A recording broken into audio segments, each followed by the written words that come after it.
right. Well, hello everybody. It's Francisco here for I guess it's still called Sports Goofs or Goofs 2.0. I have no idea. But it is a 2.0 because we've got some new digs here. I'm joined by my good buddy Charles. Andrew is on his way. He's gonna come up here. But we got some new looks, some new digs here, a new studio that I've created here, a virtual studio, and a couple new costumes for ourselves. Is me, that's me, and then I got Charles here. He's in beautiful 3D now, so you know, quad in 3D, you know.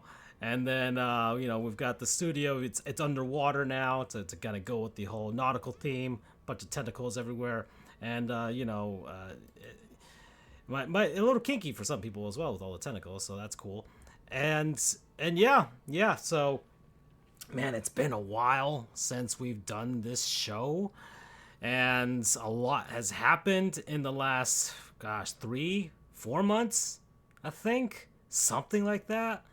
And there's a lot to talk about, and this is a sports goofs in name. We'll talk about sports, obviously, because it's like one of the things that connects us, but we'll also really like hunker down on some other things, some other overall entertainment things going on in life, opinions, generals, memes, what have you, that comes to mind. So this is really an episode that's, what have we done over the summer? It's like back to school, right? What have you done over the course of the summer? And a lot of thought, gosh, man, I moved. I left Miami, finally, Charles. Ah, yeah. Haku summer kind of fell apart on me towards the last month there because I stopped working out and I was just trying to get the hell out of Miami, which I did, and now I'm back in my hometown now, and new work, more money, little easier on the mind and the heart. So that's cool, and got the new digs as well with regards to the whole setup in my actual physical studio. I have an actual that's a big thing. I've got a physical studio now, Charles, an actual real one.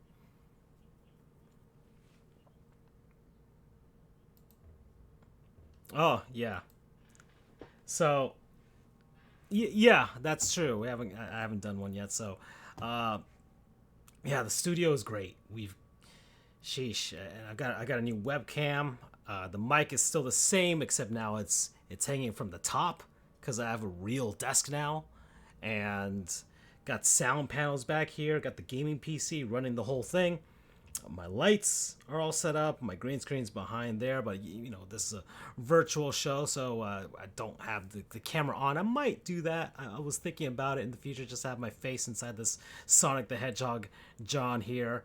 But I've got the streaming setup as well because I'm back to streaming again, Charles. So it's been a while since I've done that. I'm also, my nephew is getting into this too because we've been streaming Minecraft from this studio over the course of the last 3-4 weeks now. So, and I've started the corruption with him.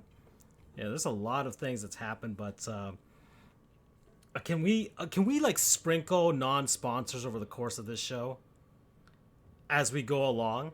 We don't have to have one segment for it.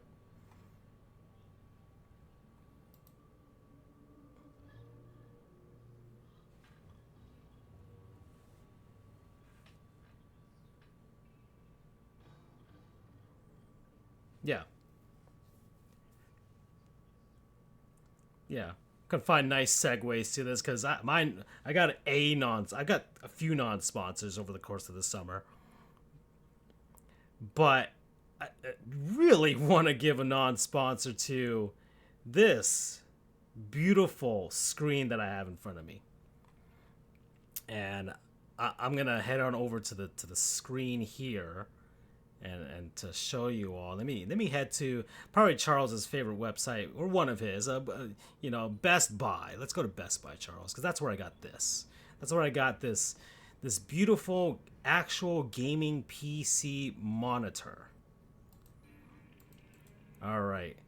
So Yeah. I left Miami and I left everything behind as far as my furniture was concerned, and that included the TV. Now, the TV that I had was one of those Amazon Fire TVs.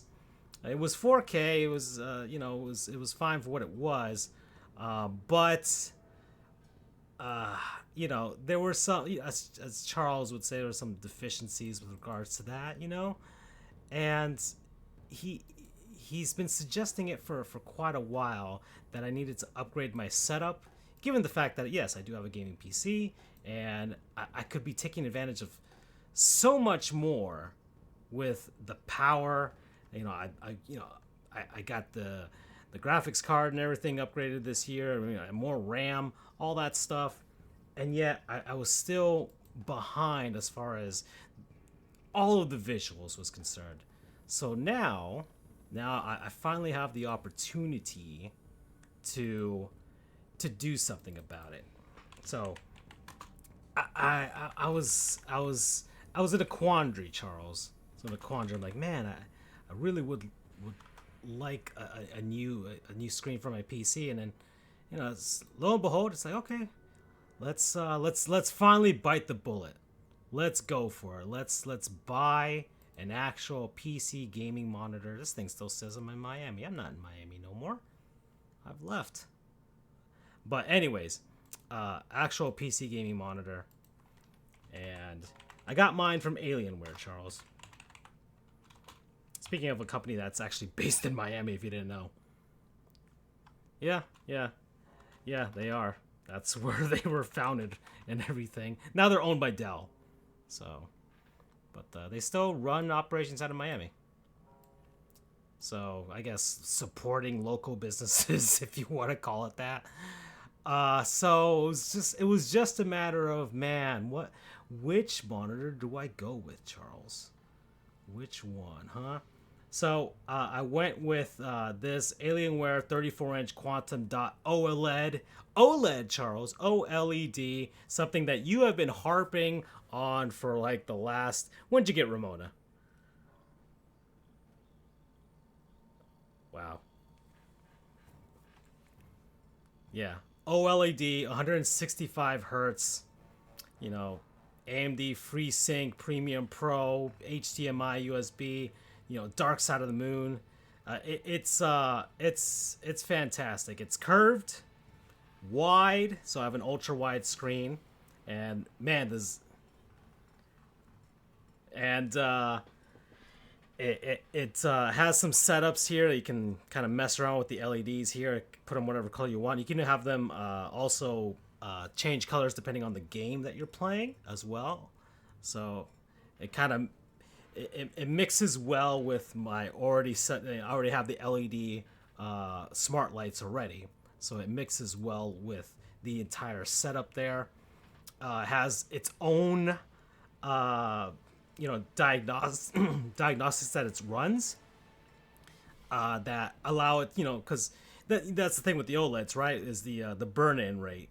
So you don't want to leave these things on a certain screen for a long time, so it'll do it automatically and be like, oh, let's refresh and set this so that it can keep itself as crystal clear and perfect without any sort of screen burn in possible. So I've got it set up so it does routine maintenance when I'm not playing, overnight on standby, so that it can remain as beautiful and crystal clear as I've had it since I've opened this, Charles. I you know I had to see it to believe it. And you pop in Alan Wake 2, and you turn on the refresh rate, and that's yeah, refresh rate, you know those frames per second, the frames per second, they do matter. 30 frames per second in 2024, it's not a good look. It's not a good look at all. But but 60 FPS, okay. that's the standard. That was the gold standard for many years. But you can go beyond. You can go to a level of smoothness and fidelity that you didn't even believe was possible with your own eyes. And look, I just got 165 one. There's 240s out there, right? But I remained humble. I remained humble. Mm.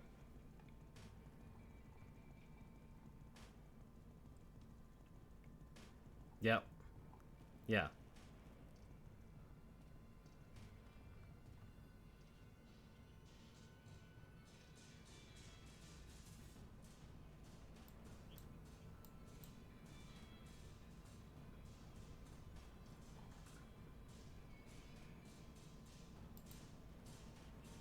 But I've thought about it, man. And then I'm like, pay $2,000 on something when it Yeah. was like the 240 refresh rate. Yeah. So, gosh, it's been it's been a revelation since I've gotten this thing, and I mean, I've just been playing at all ranges, all manner of ranges of games, just trying to see what everything looked like. I've sent you screenshots of the fact that now I can take ultra wide screenshots, and I've shown you Alan Wake with an ultra wide resolution. 21 by 9, not 16 by 9, writing five And a more. game, You for know, those who don't know, that's actually very like packed in the levels. It's yeah, open world is fairness, so that's when it would be applicable. yeah, So he's not trying this out with you know anything that's just practice or rookie mode. I would say I think that was probably the perfect game to start with, just because one, Sam Lake and Remedy Games mm, have created something that is really next gen. And we say that even though we've been the next gen for the last couple of years, but it is truly, I feel, one of the games that's the trendsetter of next gen. The graphics, the visuals, the way it's designed, and when you see the seamlessness of their FMVs, perfect choice. The red when you're in the dark place, hmm the sound effects. I know you have your own speakers, so it comes from there. But the character models, I imagine the character models just look so good. yeah, yeah. The lighting, because I all love my little guacamole yeah, guy, my Juan. It's just so perfect. I'm staring at him. yeah, yeah. So it's And the Macho Man Randy Savage. I love you so much for this. it's been, man, it's I've been playing Mario Superstar Baseball with my dad, and like every game is just benefiting from this.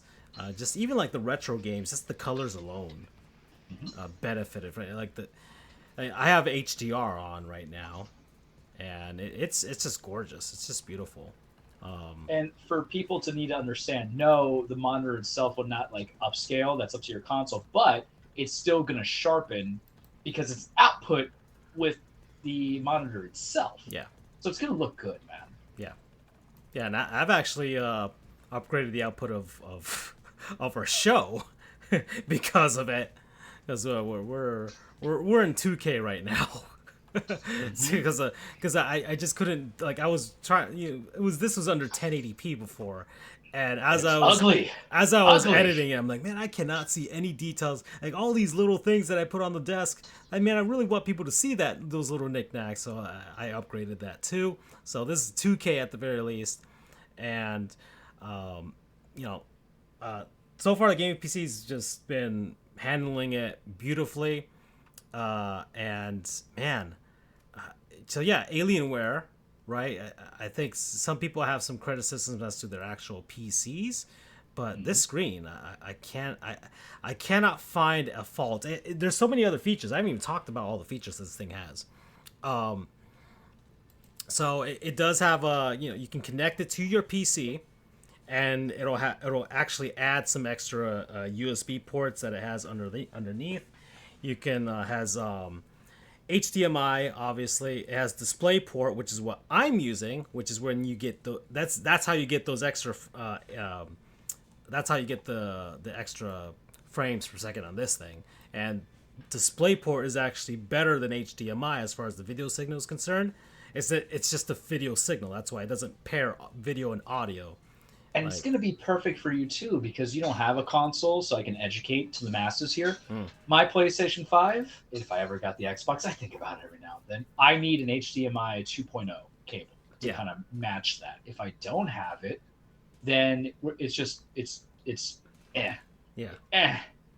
yeah, yeah. And so I have DisplayPort on right now.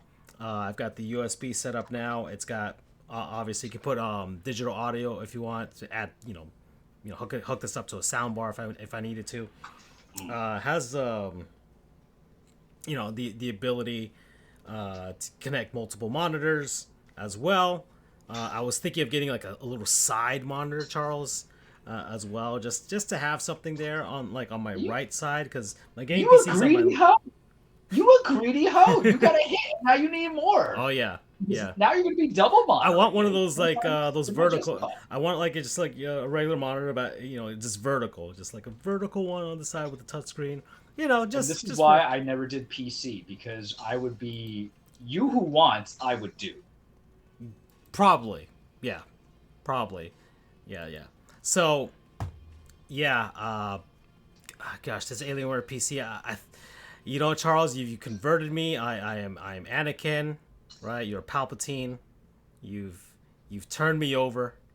I've completely changed, and I'm ready to embrace this side of the dark side. Rip James Earl Jones as well, right? There's a segue there. Yep. RP. So, R.I.P. to him. But man, I can't go back after this. There's no It's way. so it's so tough. I remember like I went to my I've been with Ramona for a long time, but there was like one time I was over like one of my friends' house and they would just have like a typical like 1080p that they were playing their PS5 on. And I'm not judging them, but they had the capacity to at Right. least get a standard 4K. Right. 4K televisions are actually cheap now, and I will Yep. tell you that you can find the appropriate one if it's a 4K that doesn't have to be OLED to get it. But I was like looking at them like my eyes, they bleed. I became the Grey Poupon guy. I was Yep. the guy who's like, oh, do you want water? I'm like, I would like sparkling water, but technology equivalent. Yeah. I mean, this is once you've got one, you're never going back. And I honestly would, if you do have the capacity to buy one of these, if you're on the fence, whether you're a console or a PC owner, get it. Like this was $700. It was my first big purchase that I got when I moved, since I didn't have a screen, and like definitely, especially also a big purchase right with my new paycheck because I started a new job. So yeah, it was definitely well deserved. I guess on my end, and this is sheesh. Have you seen those videos of like the guy like at GameStop? He's buying a PS5 that he's been like saving up for like months And and he starts months, crying. and then the bro cashier like hops over the counter and gives the man a hug. Yeah. Oh yeah, that's that moment. Yeah, That's how I felt when I saw that you got it. yeah, that's true. That's true. I did feel like you guys laughed at me when I first got Ramona. I know Andrew. Andrew is a humble human being. Mm. Andrew is a humble person, We're, and the we're whole thing trying. is, We're trying now that yeah, his life has changed. yeah. But like the whole thing is like, geez, Charles, I thought a television was regular. Like you don't understand, Andrew. I need this more than you ever know because I had a friend who has an OLED in the soundbar and everything of that nature. But when I got it, I was like, all right, I'm not going out tonight. I think I took the day off or like the half day. I had like vacation. Wait, did you get it in tandem with like a game? A Um, release? Like a No, game no. release? Remember, I needed the OLED for the purchase of the PS5 because what I have been doing is using the PS5 in the entertainment room for the regular 4K that we have. But it was, I think, getting For a God of War? preparation for God of War. Yeah, Ragnarok. It was needed for God of War because my Ramona came in March because I called it Ramona because that's when Scott Hall died. Like literally the day he died, I had already ordered it, and then I found out he died. I'm like, Ramona, that's perfect. So it was for the purpose of like God of War 2 and then Spider-Man 2 and everything of that nature, which was the right decision for me to make. But the first two games I played because of the stylistic ways that they're done, and I need it, was one, Tony Hawk Pro Skater Hmm. remaster or remake, whatever you call Yeah. it, that has 1 and 2. Fantastic. Just a great game. I can still play it now if I wanted to. And then Dragon Ball Fighters for the cell shading. That was on my PS5, played onto my PS, or bought on the PS4, played on my PS5. Because the cell shading, side note, super excited for Dragon Ball Sparking Zero. Um, but like I want to see that artistic stuff, and I've always been there. Like when I buy games, and the hard part is even when you send through like the PlayStation app, when I send you stuff on Cyberpunk, or when you send me stuff from Alan Wake, if your phone doesn't make an output to that level, it's just going to be at whatever the Yeah. capacity output True. of the thing Yeah, is. But we like, both have iPhones, right? So we can yeah, see it. but that's the thing. I was like, look at this shit. 3. I'm like, look at it. So it matters, guys. You want to know why it matters? Because you can go and have, the 64-bit is the era I hated most. I always have that conversation when we talk about it, we reflect. I appreciate it for the games they have, but it's blocking it's ugly. Yeah. And it's not the whole I get a facial scanning of somebody, but like, oh hey, it's this character, this actor looking like this character in real life. Yeah, it's fine. It's games like, and we mentioned it, God of War, that I can see Jormungandr, yeah, Jormungandr, I was right about it, I think. The Serpent of the World, and how that looks with the scales and everything, really kind of coveting the imagination, because the brain is a beautiful canvas Yeah. that is blank. And if you've read books or if you have imagination and all that stuff, how you portray and paint it, and you want to see everything in Technicolor, man. Yeah. And so that's why the progressions of it, we can talk about fidelity and we can talk about performance and frame industry. rate. I mean, and also lag, like the lag as well. Response time. I don't know if anybody's played, with video game controllers, like that matters. I'm telling you right now, Ramona, she can go up to, if I have VRR support, she can go up to 120 FPS on select games. The day I put on Call of Duty Black Ops Cold War, that was playing on 120 FPS, I think I killed more people. I had a 60 FPS jump. I'm not lying. Mm-hmm. Some of that matters because you're talking about internet stutter, everything of that nature. So, yeah, and I always have VR on, man, supported or unsupported. Because unsupported, it just dips by a frame rate. I can live with that. If you're into competitive gaming, right, or you just want to, play, competitive game, multi, online, like, and try and at least be decent at it, then it does matter.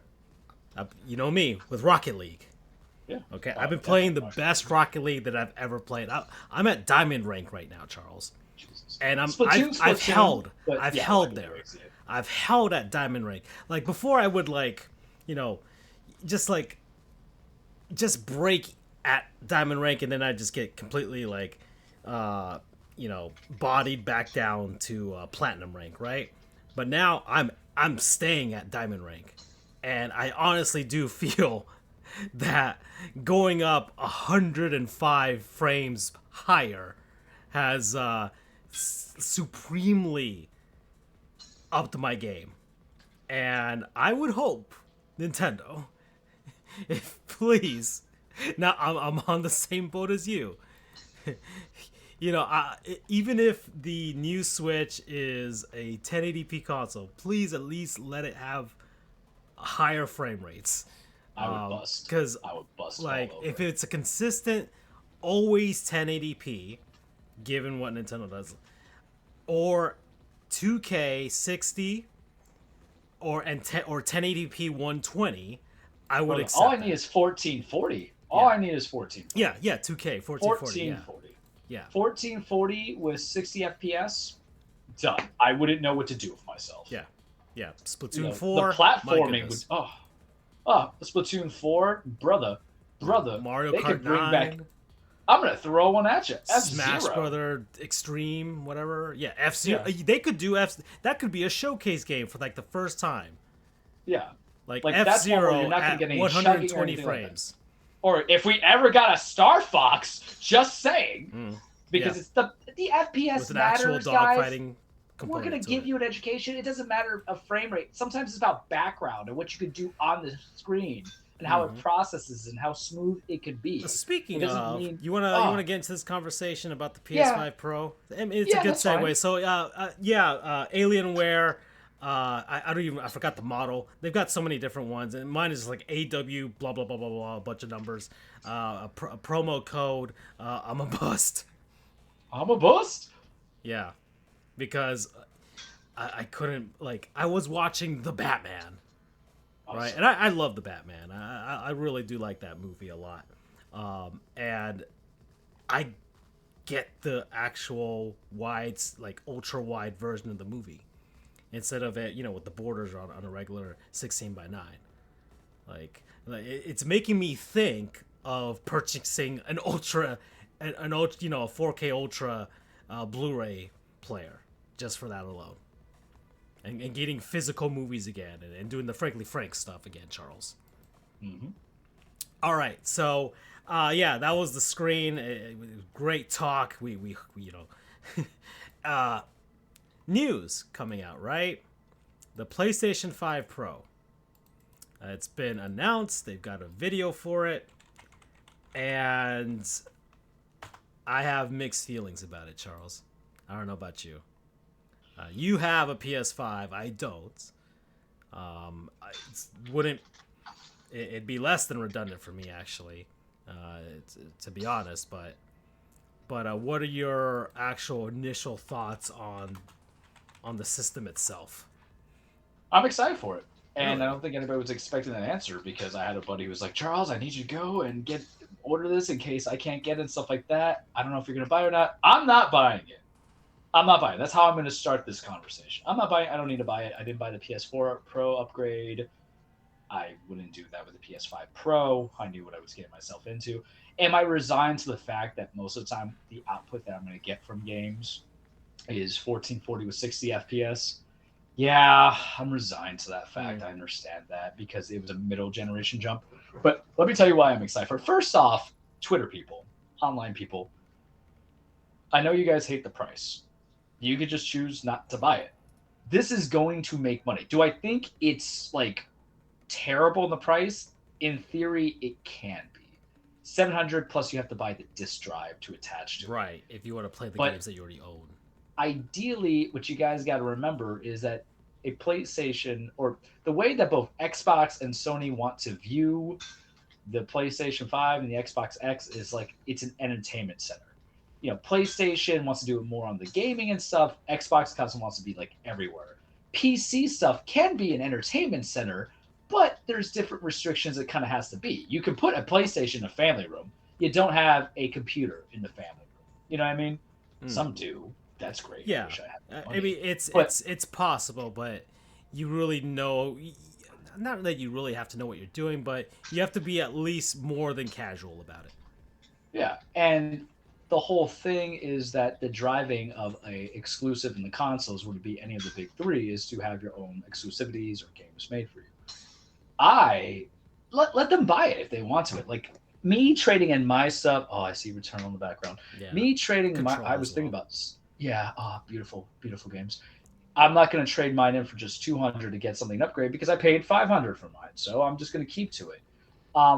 The price is the price, and that's the reality because it's like cars, guys. You're not going to get cars that are just 10 grand anymore off the bat. We have to accept that this is new norm for the bells and whistles. But the truth is, the game console is not. This console is not really. We have. I know this sounds offensive, and if you're offended, deal with it. We have main character syndrome sometimes, and we think the idea is that this is doing being issued against the prospect of what we want or what we need. So what you need to realize is that Sony's putting in for the people who don't have a PlayStation 5. Not everybody has one. Not everybody's of that age to get one or hasn't contemplated getting into it. Sometimes they just don't want to. They don't like the selections, or maybe they're just pure Nintendo boy. You're a pure Nintendo boy. Let's say you never got a PC. Yeah. You I might be mean, that yeah. person. Yeah. And there's going to be a selection of people who want to And upgrade for it because they're tech heads. But yeah. it's not Sony's fault for making something expensive that can really work at its best fidelity and graphics with an OLED. That's because of time and the technology. But it's geared to people who have never probably don't own a PS5 or were on the fence because they knew the PS5 Pro was coming, which the writing was on the wall that it was eventually coming because what they did and what Xbox did with the last generation. They I said, don't think a hey, lot of people realize we are in year 4 of this console. yeah. And the console itself is going to be 10-year cycle, where they go and say you have the halfway generation upgrade, or which catches up with the technology of sound bars and TVs, Yeah. or you can just keep to it. But you should have known something like this was going to happen when Sony and Microsoft made the mid-generation consoles last time. So it was expected. So it was your conscious decision not to. Is it consumer friendly? No, but no one's asking you to buy it. If you really wanted it, you buy it. You trade it in, you go from there. That's sometimes how it goes. But it was geared to the people who want it, whether it be a first time, not first time buyer, but they're just going to upgrade. And I'm not buying it, but let me tell you why I'm excited for it. Because here's a known truth: a lot of the games that are being made for the PlayStation 5, Horizon Forbidden West, God of War Ragnarok, Spider-Man 2. Actually, I don't think it was Spider-Man 2, but it could have been. And other games, a lot of the sport games, Call of Duty games, stuff like that, their builds are actually for the PlayStation 4. And then they just kind of did some soups and nuts to upgrade to make it work for the PS5. You see Last of Us. God knows that's coming to every generation. The prospect is a year from now, the games that are probably going to be designed for the PS5 Pro are going to be rendered at what they should be doing at the regular PS5 level. Does that make sense? So I'm not going to get something that's just getting kind of like dynamic scaling. And for those who you don't know, it's the capacity of the game, the console, to render some picturing. I'm going to give native 4K, or as close to native 4K as I can get. I think And to that point, a lot of people are just now getting these consoles. yeah. Some have made the jump because new college football game came out, right? A lot of people did, because Madden and NHL and NBA NBA. 2K and soccer, whatever they're calling that now, all were still on the old consoles. Even Call of Duty, like the yearly stuff too, as well, right? There's always a cross-gen bundle when you think Yeah, about it. There's a cross-gen Madden, there's a cross-gen Call of Duty. Assassin's Creed, like all of those, the mainstream like third-party games that are always coming out every year, every other year, right? And folks, you can't make you're not going to make two separate builds because that's going to cost you money. So really, what you're probably doing And is they just did that making. for like the first 3 years now, because one, those consoles were already, way Merck says it too, were like in a recession period, right? And Correct. then three, like so many people were still on the old consoles at this point. But now Correct. you're finally seeing people who have saved up enough to kind of bite the bullet and make the jump to the new stuff. There's more bundles now. There's more games now. So games are cheaper as well from the initial time period. And I think developers are finally seeing, like, okay, enough people have made the jump. PC games have also already, like, at a point where, like, okay, they're ready to move ahead, that it's justifiable now to just exclusively develop for These the consoles. for these actual. So we may, I think, I mean, we've already seen some great PS5 exclusives, right? Some great Yeah. PS5 exclusives, because Sony actually makes exclusive games and Microsoft Uh, doesn't. this year's been quiet, but I did buy Astro Boy or bot, so Yeah, yeah, but they kind of they were really hitting it the first 2-3 years, right? So but they now, had cross-gen builds. and I think they really were. I mean, this year, I mean, that's probably why they were making this PS5, so they're getting ready for the next wave, right? Yeah.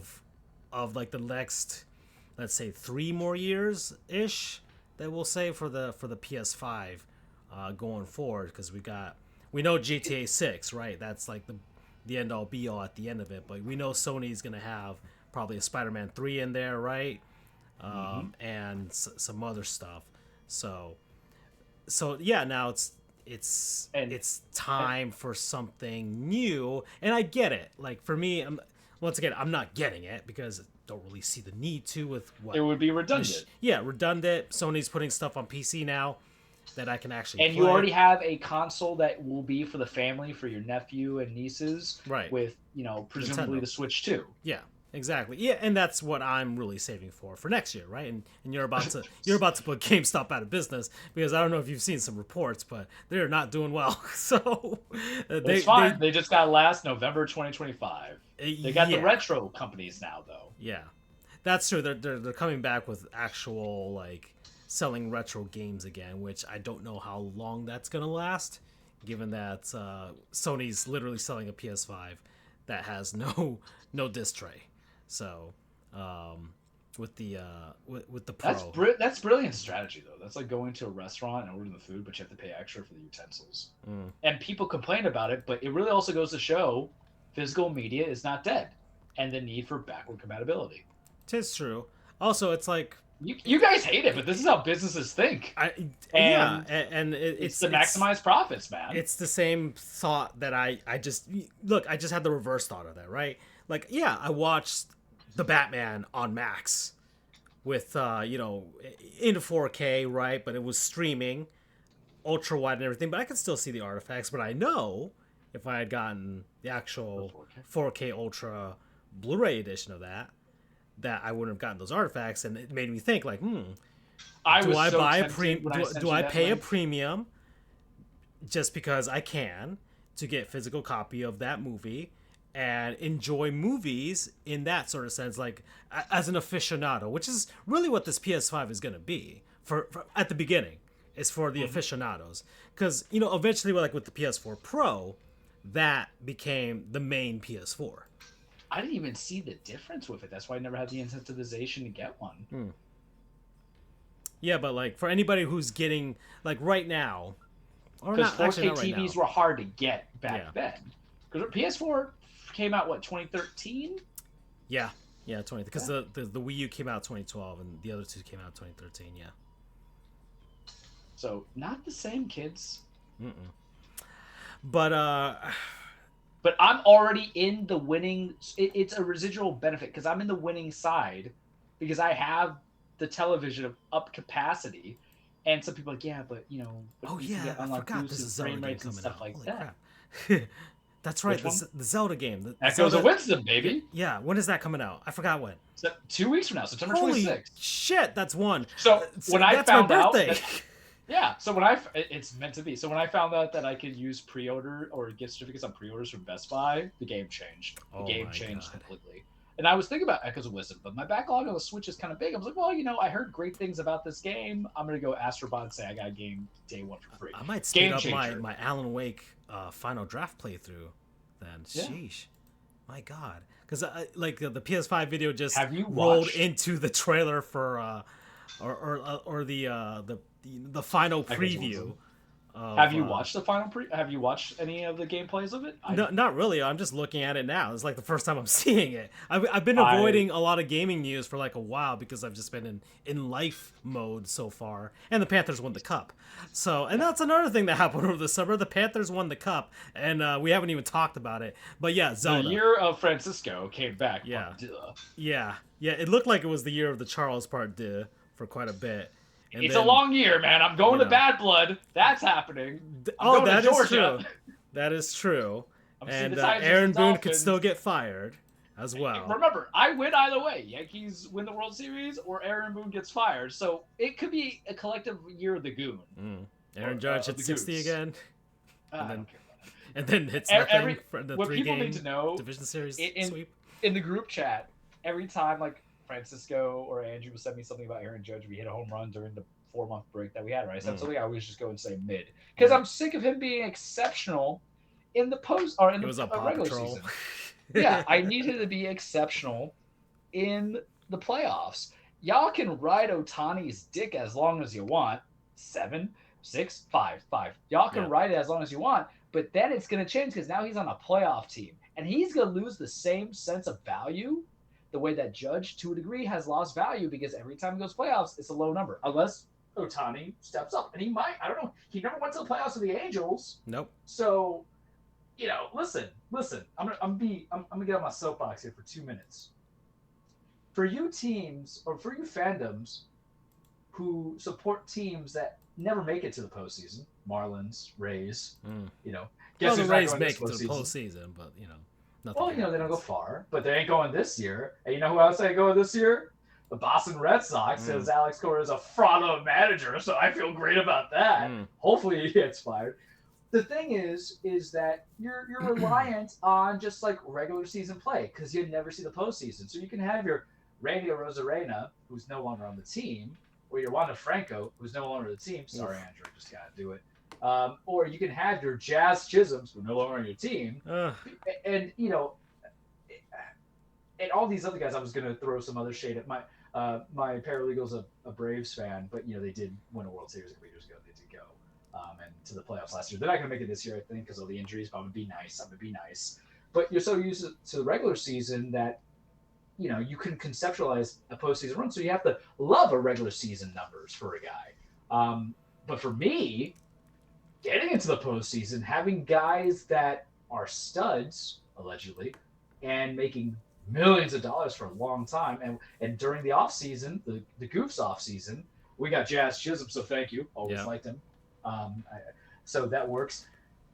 I need to see postseason performance. That's what now matters. And so for the Dodger fan, I do think that if for whatever reason Otani's credibility might get watched, they're going big on this whole 50-50 season for an outfielder, and I sort of got it. It looks like they just let him get the base. I'm sorry. Every time I see the highlights, I'm like, they're not trying. I mean, the new rules are just it's very it's flexible. not So it's not Ricky Henderson doing what he's doing. Ricky I Henderson know, will probably have like 1,000 steals by now.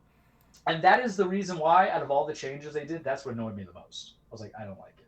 I don't like the bases. Yeah, it's cheapened the 40-40 season, the 50-50 season. It's like we just want to justify. We want to justify big contracts, right? Or and marketing certain players, even because MLB sucks at marketing.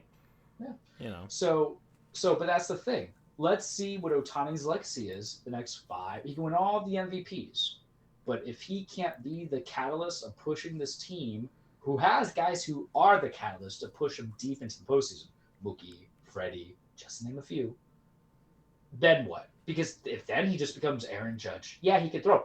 I don't think Shohei's ever throwing again, to be honest with you. I don't think he's going to be a starting pitcher anymore. And that's fine because you give him a backdoor contract. He's going to get the NL MVP. He's subject to get it every year, especially if he's pitching as well. Point being, Aaron Judge, don't care about him unless he's doing something postseason. But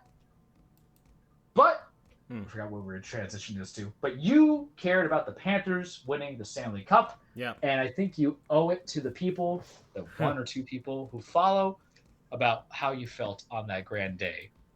It's actually one of the reasons I left my job because I was working the night that they won the cup, and I watched it on my computer monitor at work, and more reason as to why that decision, which I hadn't made that decision when that was happening. I made the decision the week of, because they won the cup on a Monday, and then I had a 3-city tour over the course of a week: San Antonio, Orlando, and Dallas. Now, San Antonio and Orlando was a success, but Dallas was a disaster. So much so that I got on Indeed, which is another non-sponsor. Which is a perfect segue, actually. We planned this. You guys just don't know. We planned this. Sure. I went on Indeed and was updating my resume and submitting to places at the airport as I was waiting to come back home. So... and very long conversations with Charles. Yes, long conversations with Charles and pretty much anybody that would listen to me, because I was not a happy camper. And I should have been. I should have been way more ecstatic. A week that started, it was an awesome week. It was, if you talk about the year of Francisco, it was the week of Francisco up until that Friday. And I just completely fell apart. So but it turned out well in the end, because if anything, the Florida Panthers inspired me to do better for myself. Because man, I gotta tell you, Charles, outside of the 2003 Florida Marlins, I think that is my favorite championship team. These 2024 Florida Panthers, they rank just a little ahead of the 2013 Miami Heat. So I kind of love that. Yeah. 03 Marlins, 24 Panthers, and then the 13 Miami Heat. Because I'm gonna steal that for a second. And if Andrew was on, but the Mm. man's just living lavish lifestyles, Yep. probably eating great food and drinking Yep. and having great poupon with it. But it's Actually okay, we getting still love him. paid.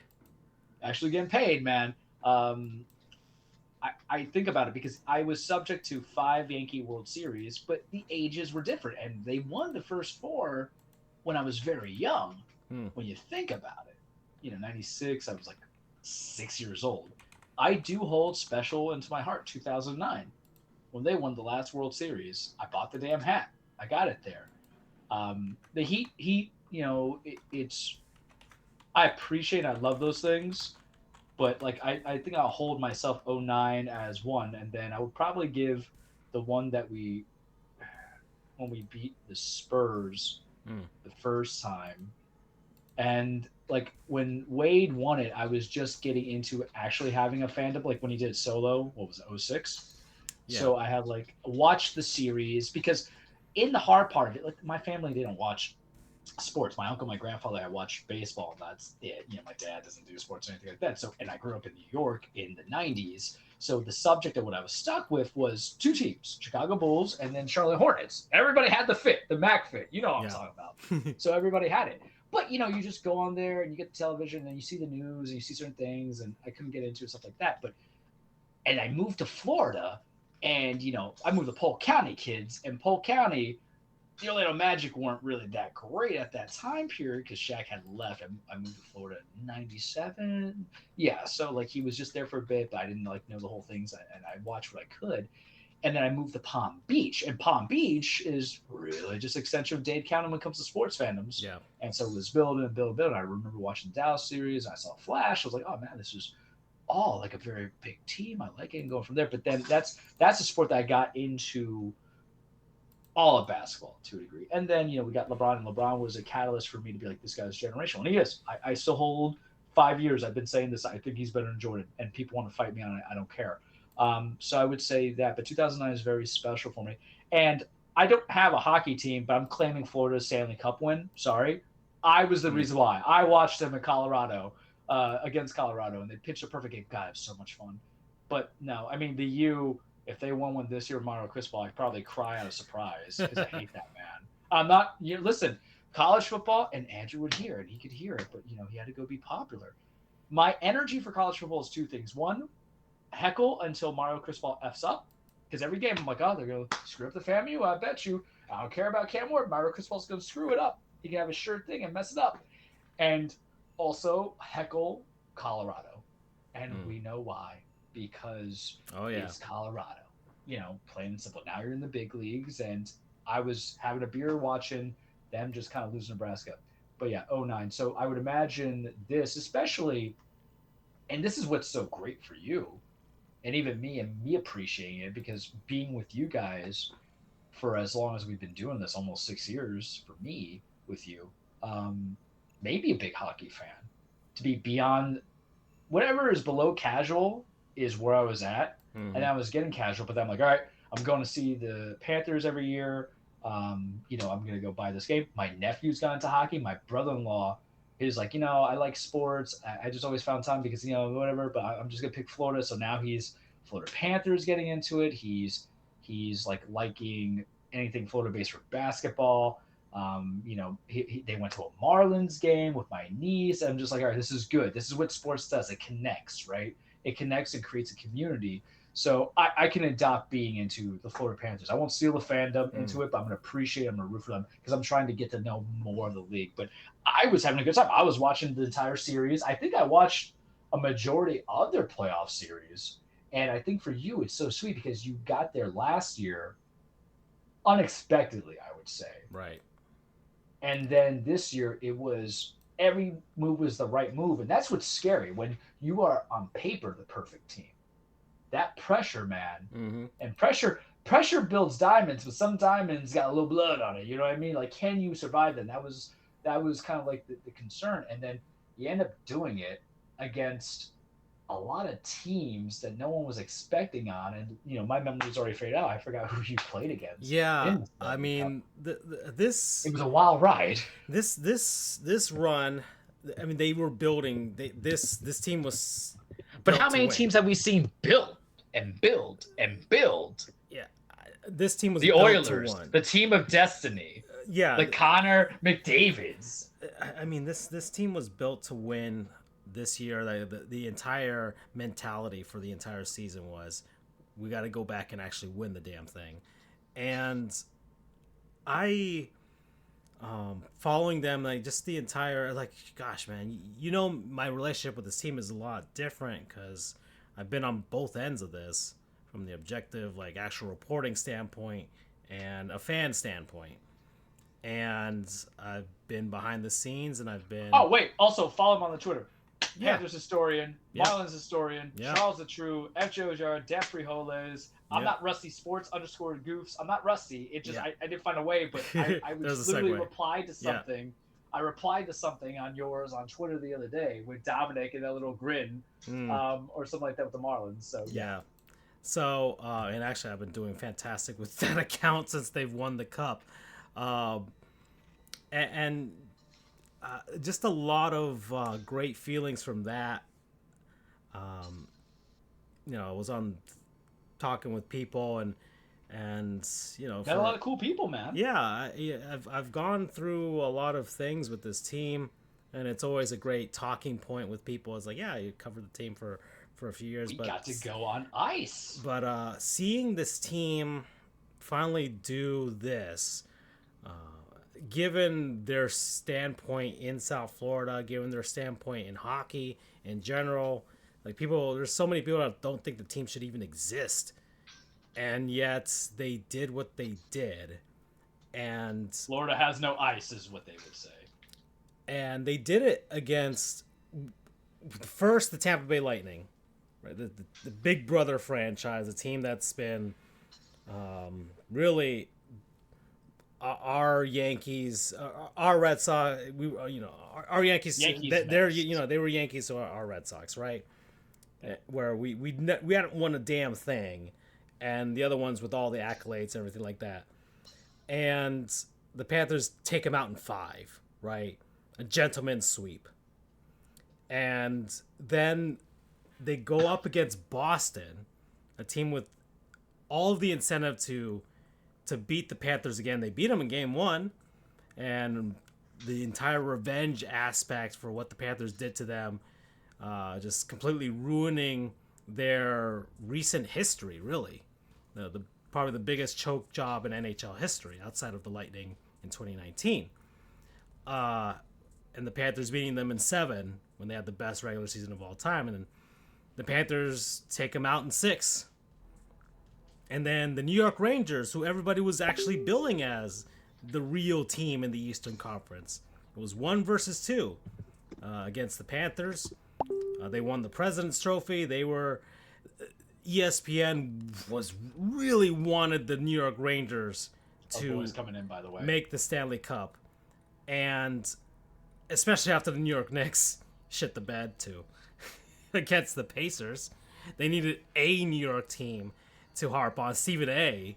was watching the Rangers, right? And yet the Panthers ruined that. And then the anything that NHL's... ruins Stevens A Day, I support. The NHL's golden boy billing of Connor McDavid, McJesus, and the Oilers and the Panthers going up 3-0, and then the scary part where they lost 3 straight games in a row in very, very concerning fashion. They lost game 4 in a blowout, and it seemed like, okay, they got their one. It's going to be a gentleman's sweep. Let's go. And then they lost game 5, and I went to that game. I went to game 1 and 5. And that was very concerning. Then they lost game 6. And there was a point going into game 7, it's like, oh my God, they might actually fuck this up. 3. And then the first period happens. It's 1-1, but the Panthers looked normal again for like the first time in what was like a week and a half, right, between games 3 and 7. and then it looked like the team that had been winning every series after that. So once they Side got note, that two with the roof second pick goal, already. huh? Two with the roof pick. Football's going on, guys. Yeah, yeah. You Oh, have that's beautiful. Bills Good, versus good, Dolphins. So this is good. like that's why I had to interject. It's Narratives, like perfect on narratives. everything. I'm the narrative My part narrative about it. continues actually, but they win Game 7, and just the elation and everything. Once again, like I said, this is my second favorite team. Like, the Marlins, 2003 Marlins is, I was a teenager. I went to Game 4 of the division series. Like, I grew up with the team just being awful, and then suddenly one year they surprise go and win the World Series. And so it's a childhood thing for me. If you could follow my Marlins history account, right? Well, with the Panthers, it was different. It was my team as an adult. Well, it's also Growing tough up as to a man. mobilize. Yeah, Yeah, it's tough to mobilize that kind of sport too that couldn't generate much right. past what they were doing. What in '97? That's when they went to the Stanley Cup 96, Finals. yeah. '96. The So team was you're awful. in a desolate wasteland. To make people understand now, that's like trying to convince somebody to be a Charlotte Bobcats fan. Right. Back when the Bobcats were around, or even hell, shit, the Hornets now 7 on 8. Hell, the Marlins You now, know, after 21 years since they've been to the World Series. So, Yeah, but it, the thing is, I always have hope for the Marlins because of the location. It's Miami, and you just need the one guy. You have just been snake bitten on the management. horrible owners, I'm yeah. not talking about the manager, but just like the owners of how Ownership. it's like ownership in the same like cycle again and again you fall into because you've got guys, you've Yeah. gotten star I mean, players. We've taken that's two of what them. brought the Panthers out of this entire thing. If it's anything, it's an inspiration to every other franchise in any sport ever in any place. Yes, man. It's just get some people that actually give a shit for at the top who are writing the checks, and everything should solve itself going forward. Guys that don't have a huge ego about it either, because there are guys that write checks but have massive egos, and their teams don't do shit, right? You could say, as Bills fans, we love the Pagulas, but if you're Dan a Sabres Snyder fan, is the example. you don't like the Pagulas, right? Yeah, Dan Snyder, he could write a check, but of course, cheapskate everywhere else with regards to the Redskins. And But harass people too. yeah, yeah, and but uh, but with the Panthers and their owners, it was something that something special, where it was just the perfect storm of what this franchise really needed. And I think if every other struggling franchise out there, the A's, the Marlins, the sheesh, what are the teams that are out The there? Guardians is going to happen. Yeah, eventually. the Cleveland Browns, just a bunch Well, of no, teams. the Cleveland Browns is giving money. They just Oh, you know, they're they giving just money can't. to sexual predators. Wrong people to put in the pockets too. Yeah. And that. getting rid of their actual good quarterbacks. So I mean, do you think he has the balls to have his walkout song be Marvin Gaye's "Sexual Healing"? Like, at this juncture, man, like it's just always a new thing. It feels like I think Andrew's trying to hop in here. I a can't. South American I could, dictator. I could hear a quiet hello, but Oh, hi, Andrew. Can you hear me? Yeah, Yes, you're a bit little faded. distant. Hmm. Slightly faded, for whatever reason. Possibly raise the internal volume on your computer. Or your mic. It's the mic. Unless it's outputting from your screen. I don't know if you have the external microphone. But anyways, yeah. So the Panthers won the cup, and then I bought a bunch of Stanley Cup gear. I still have some more that I gotta buy. How was the cereal in the bowl? I want to know. Oh, amazing, fantastic. Yeah. My Like, replica I Stanley Cup imagine- that's sitting above me right now on this massive desk with all my knickknacks and everything. Oh man. Yeah. I would imagine if the Yanks won the World Series and they made shot glasses out of little, Yeah. wooden bats, I would just have like the whole $550 for the Stanley Cup. I'll buy wrestling that title belt. I'll buy that title belt. Yeah. Y'all acted like I'm playing on that one. Mm. Money ain't got no owners, boys. Money only has spenders, as Omar said in The Wire, and that stuff holds true. That's the cure and the solution and the philosophy and the mantra of impulse buying. You ain't gonna take that when you if you die, so yes, save accordingly. But if the Yankees literally win the World Series, hear me out, as they're tied up with Boston, they're probably gonna lose later. I'll buy that title belt. I'll wear that all around. I'll bring it to the office. My 2 title belts are at the office right now, and I will probably actually. We were Andrew to segue you. We were talking about how for the Panthers, what that meant as was it Francisco's favorite championship win. That would probably be my favorite championship win because all I've done for the last several years is talk smack about Aaron Boone, smack about Aaron Judge. I'm wearing a Panthers jersey right now with the Stanley Cup patch on right now. I bought a bunch of them. I have one extra too. He even made his own Panthers hat when I saw him, folks. It's cool. Merch store, by the way, if anybody's looking for that on my Panthers history stuff. So, it's been great. We're at an hour here. So, Andrew, whoa, holy crap. All right, I gotta mute that because that's destroying everybody else's ears, which means I'm muting Charles. I don't know what's going on, Andrew, but your mic is I don't know what's going on. All right. I'm back. Yeah, I just muted you, but Andrew's mic is shot for whatever reason right now. What did we used to say? It has to have the goofs. It's worse. You sound like you're incredibly static right now. He's in another dimension. Yeah, he's in the dark place actually. He's in the dark place. Yeah. Not for long though. No, not like you sound literally like an FM radio that is like an AM radio that is not calibrated correctly to any station whatsoever. You got ham radio right now. Yeah, he's got to come back. Anyways, Charles, we're at halfway here. I already talked about a non-sponsor, but I've got so many over the course of the summer. Okay, is this any better? Oh, yes, that is the one. Andrew, take the floor. Say hi to everybody. Hi to everybody. Okay, so Andrew, this is the episode of what have we been doing over the summer, because it's been a massive summer of change for all of us. Charles is going back to school again. I moved out of Miami, and you're a working man now. I am a working man. He's a working attorney, folks. True. You were a working man, a wage slave. Not even a wage slave, but he's not a working man. You know what he is, boys? He's Esquire. I got a chub just saying that right now. Yep, I got sworn in April, and now I'm working as a prosecutor in Central Florida. So don't get arrested in Seminole. Well, actually, go ahead and do it because I can't take your case. It would be a conflict of interest. Yeah.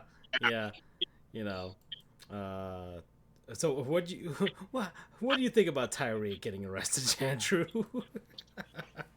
I mean, I didn't watch the body cam, but from what I've been hearing, Tyreek should not have rolled up the window.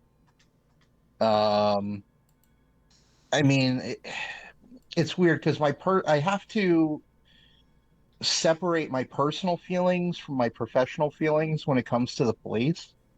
Or to Tyreek, because he's been an awful human being, and it's conflict for myself as a Dolphins fan, even though y'all know I love to hate the Dolphins. And what's the score, by the way? Two through a pick, but 2 through a pick. It was 7-0. Don't worry, I am your hater. I'm your master hater. I have the score crawl on the bottom. I just haven't been looking at it. But anyways, 7-0. They're at Buffalo's one. So, I mean, taking personal feelings on Tyreek aside, I do think that the police were probably a bit too aggressive with him. It takes a lot in terms of the rules to detain someone like that, and more than that, to put them to the ground. That said, and I think he admitted to this in a press conference. He said he shouldn't have rolled up the window. And that's true. I mean, technically speaking, that could be considered resisting an officer without violence. The amount of things that I've seen that are resisting officer without violence is insane, but pretty much anything that goes against an order is considered resisting. I say this not having seen the body cam, but I mean, the admin leave I think was the correct decision because You gotta let the things die down. yeah, and putting somebody to the floor that's supposed to be reserved for very extreme purposes. Like 4-on-2 kind of put into the floor. Because I watched the body cam footage. I don't know if you guys, Francisco, if you did. Here and there, bits of it while scrolling through Twitter. But anyways, all right. So Andrew's got a fancy job. He's got fancy new paychecks.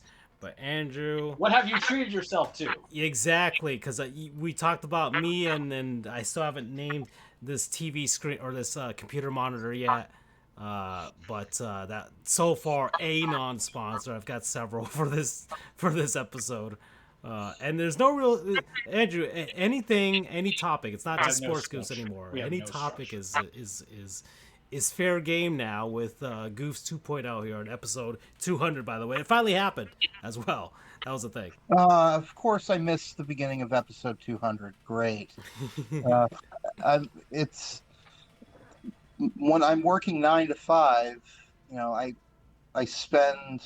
I have to sometimes take care of errands after work. So Well, I mean, I understand that. Yeah, I mean, you've got like, I mean, sheesh, you got a real job now. You got some stuff, like the yeah, whole but thing. you guys have real jobs, so that's no excuse on my part. Yeah, whatevs. It doesn't. I mean, sheesh. Gosh, man, I'm back at home now, so like a whole bunch of benefits to it. So it's just made my job, my life a little easier because. A lot of it easier. Yeah. So in any case, what have And you you're out of treated it. yourself to? This ain't about me right now. Uh, Honestly, not really yet. What are you going? Yeah. What's on the radar? Yeah. What's on the radar? Yeah. What is it? Something you said? Just Damn. When something I get that because real paycheck. I know you want to pay off bills and all that stuff, but like you want to splurge on just a little something. Uh, I mean, I did buy a UCF polo today because we have a wear your Always college a good to work. choice.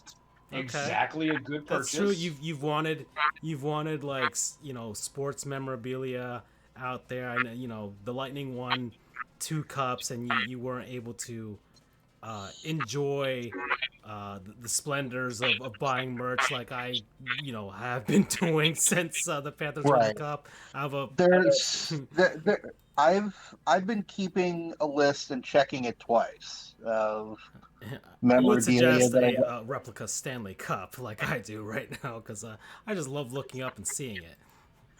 Well, see, for me, I mean, I'm debating because on one hand, yes, having a big one seems cool, but on the other hand, I feel like what I might do, and this is kind of what I've been gunning for, is getting 3 smaller ones that are not small, just like, maybe like Paperweight 12 to size. 16 inches tall. Well, actually, but just to each time we win a cup, get a new one, get a new one, get a new one. Um, yeah, I don't know. I think that's probably the route I'm going to be taking. I know that you can buy replica rings online.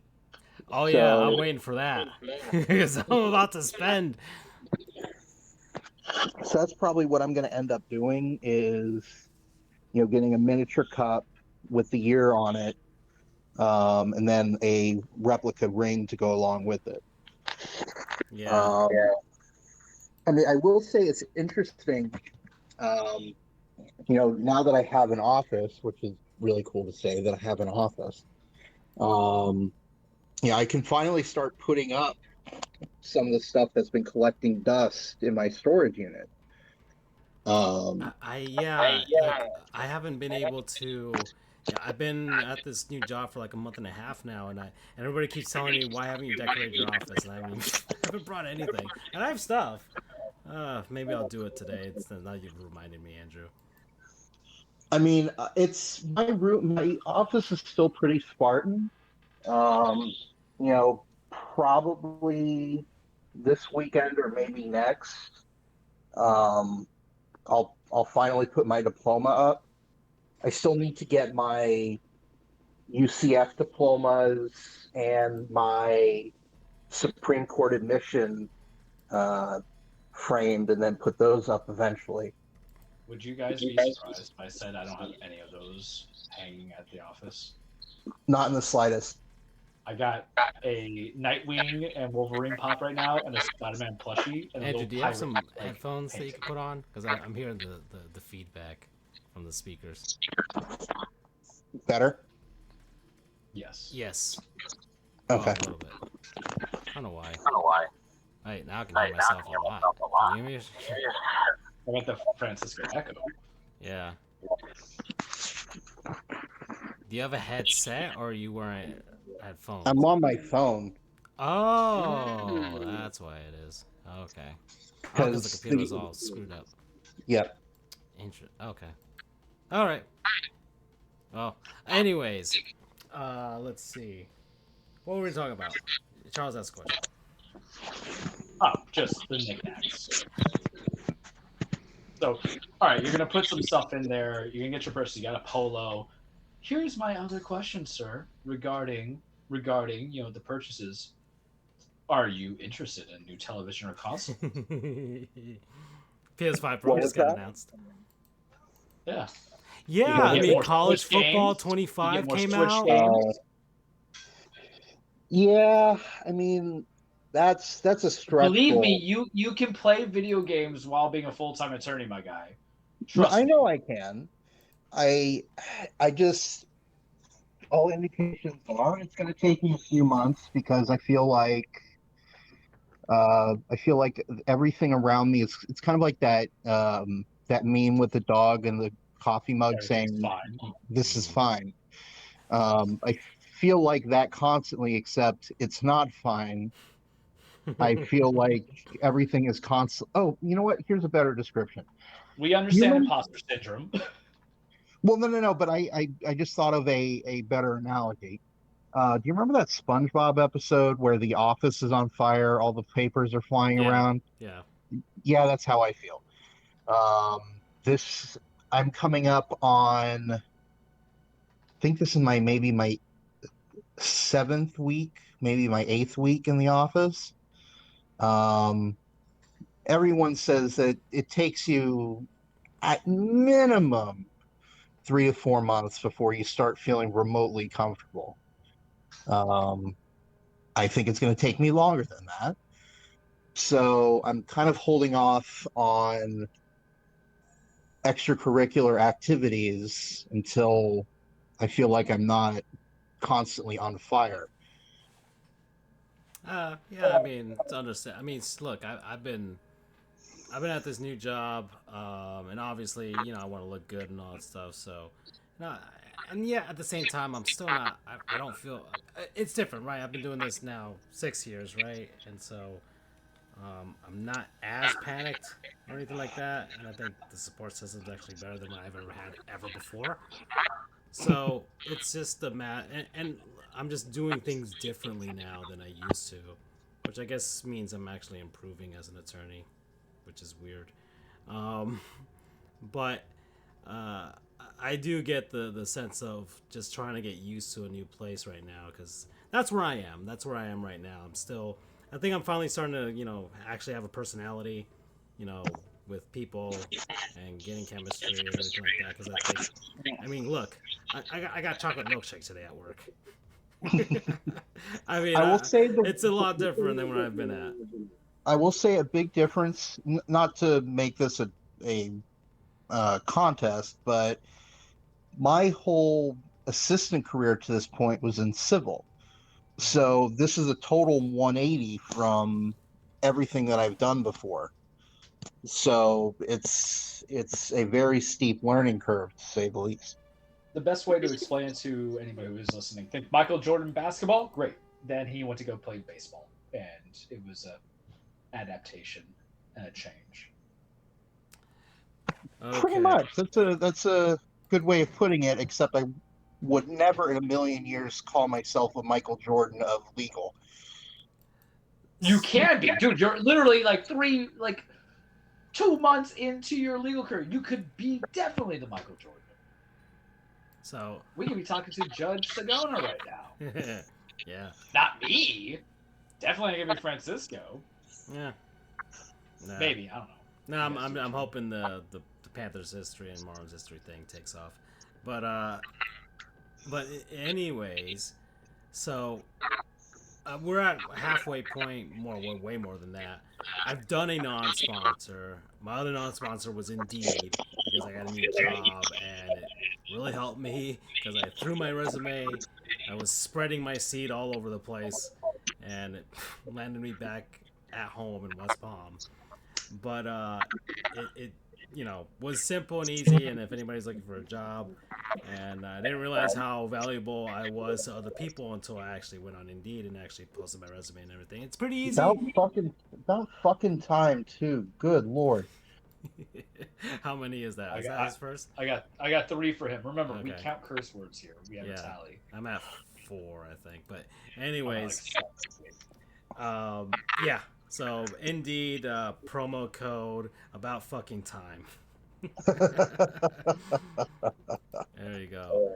How about you guys? Anything you want to shout out? Because we're also changing the way we do non-sponsors. We find a nice segue in between, just like how the sponsors do on YouTube. They'll find a segue to something to do an actual sponsorship. We're gonna do the same thing. If we feel like doing a non-sponsor in the middle of an actual conversation, we'll actually do it in the middle instead of just having everything at the halfway point. Yeah, I'll just go with one that's easy. The games I've played in the 4 months we've been gone, Ooh, because I yeah. don't really remember stuff. But I'm just gonna give you a score and then why I liked it, because I still have to do my ranking. So, Yoku's Island Express, non-sponsor, play it. Got on the Switch for like cheap, $5. Beat it Yep. like 7 hours. Good It's game. an 8. Hi-Fi Rush. It's on like every console now. It was a great time. Yep. Microsoft, the pigs that they are, trying to close it down, and they got, and then Tango Game Works got bought, so looking at sequels, very fun, kind of like Devil May Cry, but rhythm game based. 8.5. I enjoyed Outriders. I have to just say it was good time. Like you get for like $10 now on the consoles. It's simple, but sometimes you want simple, gory madness. I gave it like a 7, but the World Slayer DLC, because I had the complete edition, 7.5. Gargoyles, 7. Loved it. It was a blast fast. Alan Wake Night Springs. I didn't rate it. I just put it as fun True. because we're That's on right. that Didn't Wake come out. train going from there. Mario Wonder, 9. I loved it, man. You were right. It was good. It was good. I have to redo as a single component, though. Prince of Persia Lost Crown. Oh yeah, that's I right. You think, did play that. yeah, I think I rated it too high at 8.5. I think it's an 8. It's But Prince of Persia, Metroidvania. yeah, but it But was good. I like the platforming more than the combat. My mm, problem is with all kind of games, when I get all the little power ups and stuff like that, I really just wish I had it in the beginning, just to really enjoy the experience. yeah, like And I a understand Metroid. Yeah. yeah, I understand it's counterproductive, but still, yeah, it's good from there. But I might rechange it to an 8, just to go from there because of the time. So that's fun. Movies, Deadpool, Wolverine, that was a good time. Very much loved it. Unfortunately, I know all the Marvel stuff's not going to give me that stuff that comes into it after. Sorry, it just happens. I forgot what other movie I saw in theaters, but I'm sure I've seen it. I'm behind a lot of stuff. Demon Slayer, we went hard on that. I was on the Swordsmith uh, training village, or no, the Hashira training. I haven't seen it yet, but I was on the Swordsmith village. That was very good. Liked it. Hmm. Watch, I'm trying to do Attack on Titan and finally finish it. But we'll get there. I finished Bleach. I think I told you guys that. But Thousand Year Blood War, we did get to that. We're gonna Core 3 drops Yeah. soon in October. Those are my non-sponsors. Food wise, Castaways, yay. Bush at the Hard Rock, fantastic. Jerry Cantrell was there. Candlebox. I heard Alice in Chains covered some Jerry Cantrell. Gavin Ross also gets it. Hard Rocks. It was a good ticket buy. I appreciate them. The acoustics were good. Some non-sponsors. I just laid it all out. That's all my non-sponsors of what I can remember right now. Oh yeah, I learned, yeah, I enjoyed some stuff over this as well. Like what did I watch? Gosh darn. Bob G's Wings and Things, delicious. The lemon pepper's good. I don't even like lemon pepper. I watched I watched Veep. I watched the entire series of Veep. Is that good? I kind of want to, but it's the first season's kind of slow, but then like season 2 you start to actually care about it. I think Julia Louis-Dreyfus gets better as she goes along with it, and the other characters also as well. So I actually did really kind of enjoy, especially like it is an election year, so it kind of it does parody and make fun of the entire political system and everything like that, and I think it's really good satire with regards to that. I watched all of Curb Your Enthusiasm as well, which I did enjoy. Larry David's really funny.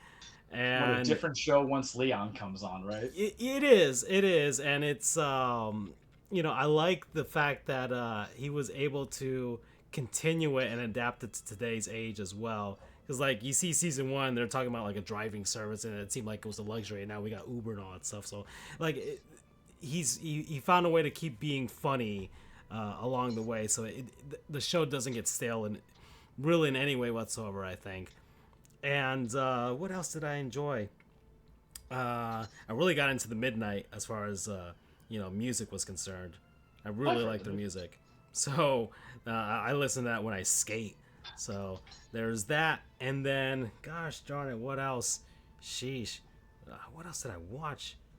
Well, those are the only two that really come to mind because I really got into those series for quite a while, and they kind of kept me afloat. Along with Last Week Tonight with John Oliver as well. I watched and Smiling Friends. I watched all of Smiling Friends, which is a funny show as well. The Cartoon Network was dead, and now it's just Adult Swim. So Smiling Friends, that's a fun show if you like weird, dumb comedy as well. Same vein as like Aqua Teen Hunger Force and that type of stuff. So I watch a lot of wrestling. Yeah. Well, I mean, we'll get to a There cage. will not be a cage on this episode. Oh, okay. I mean, the setup it's the same setup from last time. I didn't change that. So, in any case, because it's too classic. There's just so much I have to cover, man. You don't understand. My God. I am not prepped on a segue. I will tell you, I can do the cage. I can tell you how I'll do it. Just a spoiler. WWE, AEW. That's all I'm going to keep it. I'm going to say, is it good or bad right now? Yeah. And that's it. We'll give a state of affairs, but I'm not going to talk about championships or matches. I'm going to say, have I been enjoying it, not enjoying it? Newsflash, I've been enjoying it. And, yeah, that's just a... Brother, you're going to try to get me to catch up on 4 months. I need more time. and video games, I've just really been sticking to... I played a lot of retro NHL games because the Panthers won the Cup, and I was just recreating the Stanley Cup just by beating the Edmonton Oilers in several different NHL video games across all types of eras, from Super Nintendo's, Genesis, Sega Saturn, PlayStation 1. Frickin' the Backbone on the iPhone. I bought one of those. And it's actually a really good device. And if you have an Android or an iPhone, either one, and you get one of those for actual real gaming, that's Tua has 2 picks, by the way. It's beautiful. I love it, and it's fantastic. I highly. It's probably the best. It's the best clip-on or whatever controller for mobile phones. Out there. It really is. It is the best. It's the gold standard. So it's, I think they're normally like $100, but I think you can find some models for cheap, for like half off, $50. So go out and get one. RetroArch is on iPhone and Androids now, so you can actually play emulators for on those. And so I've been playing, NES, Super Nintendo, DS, and N64, PlayStation, Sega Saturn, Genesis, the whole shebang are on there too. Gosh, man, just the non-sponsor, spill out right here. Andrew, how about you? Is he dead? That's a good question. This isn't necessarily a non-sponsor company. It's a non-sponsor Concept. concept. Yeah. Fridge magnets. Okay. I I have gotten into collecting fridge magnets. I got. I need to get another one. They have these magnet boards that you can get at IKEA. Usually they're white, but they have them in black, which is really cool. So I have two of them. I currently have 38 fridge magnets. Um, I will be increasing. I currently have pretty pretty varied. I'm looking at it right now. I've got a Tampa Bay Lightning back-to-back champions one. I've got a magnet from Bucky's, Orlando City, um, something from the Showcase of Citrus in Claremont, which is a really big orange orchard. Um, UCF, obviously. Although I have been collecting other colleges. I have right now Eastern Kentucky, Utah, and Indiana. Hmm. So I'm always looking to add to my collection. Yeah, I need a new one. I'm running out of room. Um, Also, capybaras. Tell me about these capybaras. They are just so chill. I have It's been your my profile pic for a while. yeah. Um, and in my room, I have a poster that says, "Don't worry, be Cappy." Hmm. And words to live by. If you've ever seen videos of capybaras, nothing bothers those guys. Nothing at all. They they like to take baths in the spas. They like to eat grass. They hang out with anybody. They are just they are you guys know the Big Lebowski, the dude? Yeah. The dude. They are the dude incarnate. Oh, I finally saw that from start to finish this summer too. Yeah. Oh wow. I mean, Oh, you guys know me. Also, we're bringing back Frankly Frank, Andrew. So you got movies and TV and music ideas. Throw them at me. Although speaking of which, I did see it took me a while to see this for some reason, but I finally saw it. The first Batman with Michael Keaton. my God, what Oh is wow. up with people behind that movie? My paralegal also has never seen it. I'm looking at him like, you're 40 years old. Is he into like that type of stuff? Yeah, he's watched the other stuff. He Oh, hasn't even seen the first Rocky, but he's seen like the Rocky series besides that. And he does it with a Batman. I'm like, I think you guys just love going against the contemporary, making me no, crazy. I've never watched What the did It's you second not. think of one. the Even first It's that. not Batman, that. It's Andrew? just never. I've You're just also never had a younger than us, so hankering. forget that. It's just never been a situation where it's like, oh my God, Andrew, you have to watch Batman. It Had just, I known, I would have. Like, it's a 7, but still. it's very good. Um, I'm How will you hesitant ever to get see. the Flash if you never watched the original Batman? I'm Have you at least hesitant. seen Batman Returns? With Uh, the Penguin, Danny DeVito, and that one will be next. It's a Christmas movie, so you should watch it on Christmas. tis true. Okay. Okay. I don't know if we've discussed this before on the show, but The Die Die Hard Hard, thing, yeah, Christmas movie. Die Hard technically takes place during Christmas. It's a Christmas yeah. movie. It might not be a Christmas theme, but it has a Christmas part. Batman Arkham Oranges is a Christmas video game. Yeah, totally. Also, super underrated game. Just saying. I don't know. I don't know why Yeah, people hate nobody it so talks much. about it. It's like, oh, it wasn't developed by Rocksteady. I'm like, who cares? I will say, well, sticking on the theme of movies, um, something that I will be treating myself to. Speaking of treating, um, this weekend I will be going to see Twisters. Okay, Ooh. all right. I heard there's a good popcorn Well, one time. Sonic So 3 Charles is coming out. yeah. All I right. gotta Do see you want to watch it together? Yes, yes, that's That'll be I will do this. the bro date finally. Oh yeah, people forget we didn't mention this. Like, I rarely do I get to see Francisco and Andrew, but now Francisco's like 50 minutes max away from me. Not really that far, maybe 40, truthfully. So like, we already have one bro day What? getting food. So Have you now watched Sonic 1 and 2? I've watched one. I haven't seen two, and I tried the Okay. Knuckles show. It is not good. Yeah, I know. I've heard it hasn't been good. And then when Andrew's ever around, then we can trio it. But yeah, Yeah, the problem have is a good time. I'm 2 hours from you, so Well, there's theories. There's theories. There's I a have train now. So, allegedly.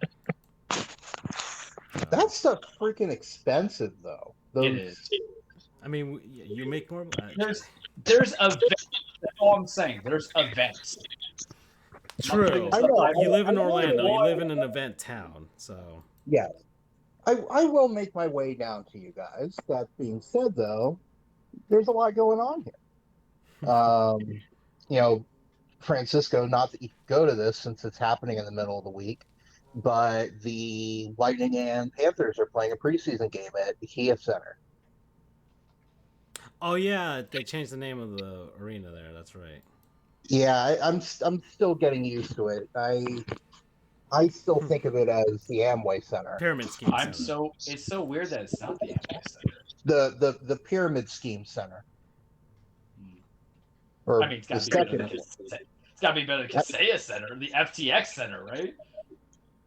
Oh God, yeah, that's Can't forget Yeah, that. somehow- He's talking about actual True. schemes. Yeah. yeah. But I'm thinking of going to that one, although I don't know if I would be able to because right now with my new sleep schedule, I turn to Pumpkin at about 10 o'clock. Literally, guys, he's gone and said, Mm. Splatoon, and all of a sudden, 10:05, I'm ready, guy. And he's like, snoozies? Yeah. He's got his little, like, Winnie the True. Pooh, cozy going on, or Ebenezer Scrooge. That's all I imagine. He's like, getting We ready need for to get bed. ready for the next I mean, it's not the It last technically starts today. Splatfest, but it's the grand festival. Biggins. But speaking of, we haven't discussed what team, because ever since I'm going on my favorite host. I'm going on my favorite host, which is the OG. Wait, did you say it's You the like the- last Splatfest? well, it's not the last but one. it's the most important one. Yeah, it's the grand festival, and like if they make a last one, then we'll know it's the last one. So we have to explain this to him. That's right. He hasn't played the other two. So when they typically do like a major Splatfest, like a grant that involves any of the main characters from the game, Callie Marie, Shiver Fry, and all that stuff. Not who you pick for, but they're involved. It's really because they're setting something up for the next game. Oh, Yeah, because we're And technically in the last year of the Switch. Yeah, and I have a theory of why they did past, present, and future. So I'm gonna tell you the theory, and then we're gonna talk about it. It's gonna be a short theory. I Yeah. think the next game is in the distant future, Oh. like not the wastelands, but I'm talking about like decades down the line, centuries down the line. They would work with that, not like the time flux. So, I really like Splatoon 2. I know you didn't play it and you didn't really enjoy it as much as 1, Charles. I mean, I put 80 hours in, but I thought it sucked on the non. Okay, I'm gonna defend it, but I'm gonna shit on it. 9. It was fine. I put 8 hours in, but they neutered the rank stuff badly because they didn't want to hurt the little kids' feelings. And you're Right. talking to a person along with you that competitively went for S rank. We didn't have X rank in our day, kids. Mm. So to take away the opportunity to see what your kill deaths were, unless you had the app, and then to like Clan Blitz was not good in 2. It's actually fun in 3. Not fun in 2, in my opinion. Yeah, it's much better in 3 than it was in 2. I mean, I was gonna go with 2 because I don't know. I really enjoyed Splatoon. I mean, I went ham on it in comparison to you. It's my second most played game aside from Smash on my Switch. I think 3 might have surpassed it by this point, but I mean, I ate that thing up, and when they announced 3, I was like, oh my god. So, and really, I mean, legit, like solidified the fact that man, if I might go pro in Splatoon, like those types of feelings where I'm like, I'm actually legitimately good at this video game. For first time ever in an online video game for me, really. I just don't know if I could betray Callie and Marie for Pearl Marina. Like I love three, I love one, two is just there for me. Put 80 hours in mostly into. Here's the thing. One is the one that I put the most hours into rank mode, where I played Rainmaker, Tower Control, and Splat Mm, Zones. yeah. It's not as much as Turf War. Three, I've put a lot into Turf War, but I've done a good amount of like ranked, usually with you guys. Hmm. And I appreciate them at least having a competitive side, but they're still too afraid to just let it become as competitive as it was in one, where it was just like sink or swim. Like Andrew, you don't understand. You could lose your ranking in one. You could get all the way to S in one night, and the next night that you play, you can fall all the way down to C, as opposed to the seasons, Stakes which were I higher. appreciate. I appreciate that season always resets you at C anyway, because it takes away that anxiety. But I was like an addict, man. Francisco was part of it. That's where our Yep. friendship was predicated on, where his cousin and my other best friend was on there, and we're just like knocking it out. I I mean, I don't we'll see. mind going with the OGs for this splat because I do want to be on the same team for this grand festival thing. They had Yeah. the big run as well. I played that last weekend. Um, When does it it, start? Today, Hmm. but I think it's this weekend. yeah, yeah. All So right. Well, I'm gonna have to set aside some time to play then, because I mean, I want in on tomorrow's this. Friday, Yep. right? So Tomorrow is Friday. tomorrow's Friday. College football is Saturday, right? I mean, technically it's all these days, right? Friday would probably be your best day because you don't have all college football on Saturday, right? Because you're still doing the RCFB thing. Kind of. Yeah, yeah, yeah, okay, yeah. And I've discussed this with Armando on the Locked On Panthers podcast. I may be able to go to Panthers games as a credential member again in his Nice. Oh, stead on weekend games because he lives in Orlando, but he can get media credentials. And I told him I'd be willing to get back into the game, you know. But yeah, maybe depends. But I don't mind getting back in the game. So, It would be 10 fun if you 7. did, because I know you enjoyed it. well, yeah. I mean, sheesh, man. I gotta promote the side hustle, so that'll help me out with that. I've been selling shirts and everything like that. So, uh, let's see. What else have we got on? Gosh, man, I've had so many little notes here. I already talked about Alienware. I talked about Indeed. We talked about the PS5 Pro. We didn't talk about Shannon Sharp's Instagram Live. I mean, like, what does it say really? It's just funny. It was. Oh man, I don't Was want it to say this because real? we Because get he was banned. like, I saw I It didn't see much. it was the most enjoyable September 11th that we've had in a while. That's all I can say about it. That's all I could say. Oh Like, my goodness. it was just enjoyable. And I don't watch Shannon or Ocho on Nightcap.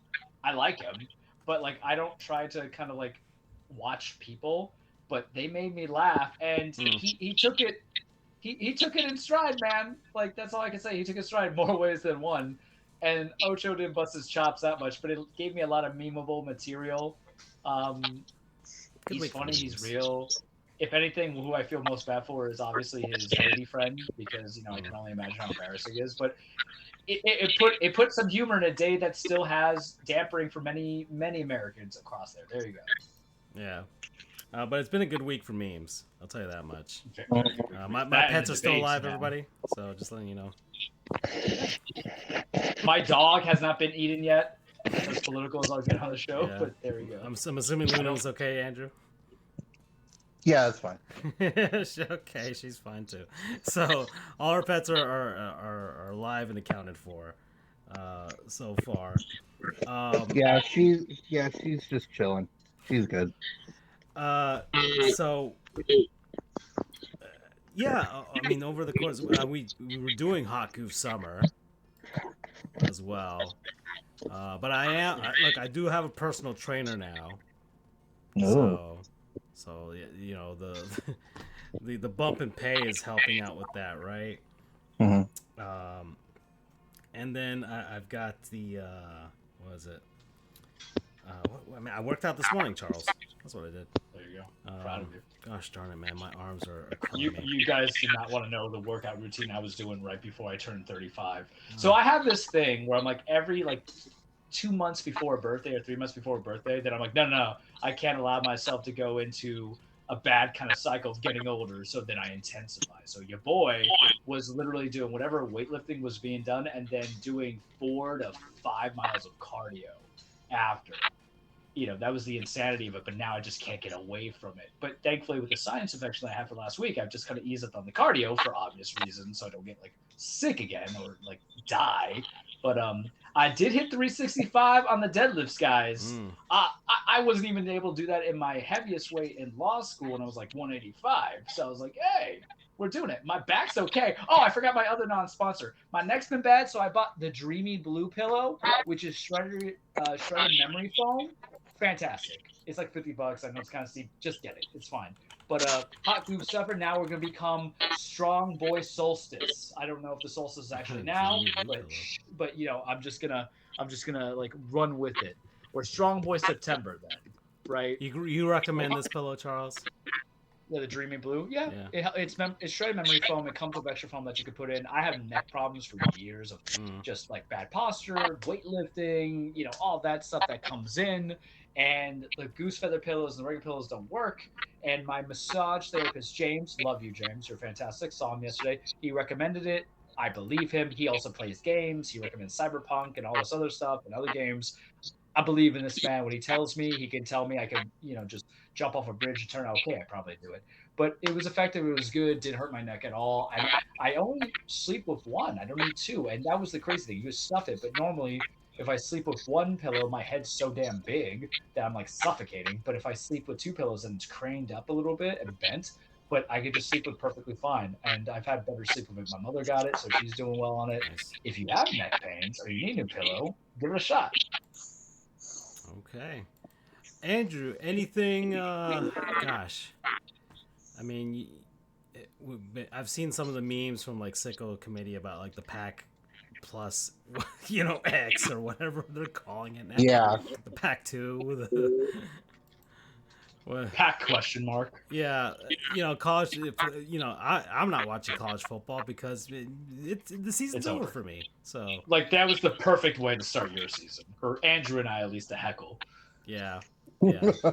But luckily the Panthers won the cup, so nothing can hurt me. Right now, Florida also sucks as well. So yay us. It's Andrew and I who are really trying to figure out who's the best Florida team. And Andrew, you missed this portion, but I am getting back into college football by one, just crapping on everything Mario Cristobal does, and two, crapping on everything Deion Sanders does. So hey. So what's the pulse, Andrew, on college football? Well, the big story, obviously, is that that just came down today, this morning. Is that the Pac-12, and yes, it is still the Pac-12. I mean, heck, we 10 has 16 teams. The Big 12 has 16 teams. Maybe the Big 10 has 18 teams. I don't even remember anymore.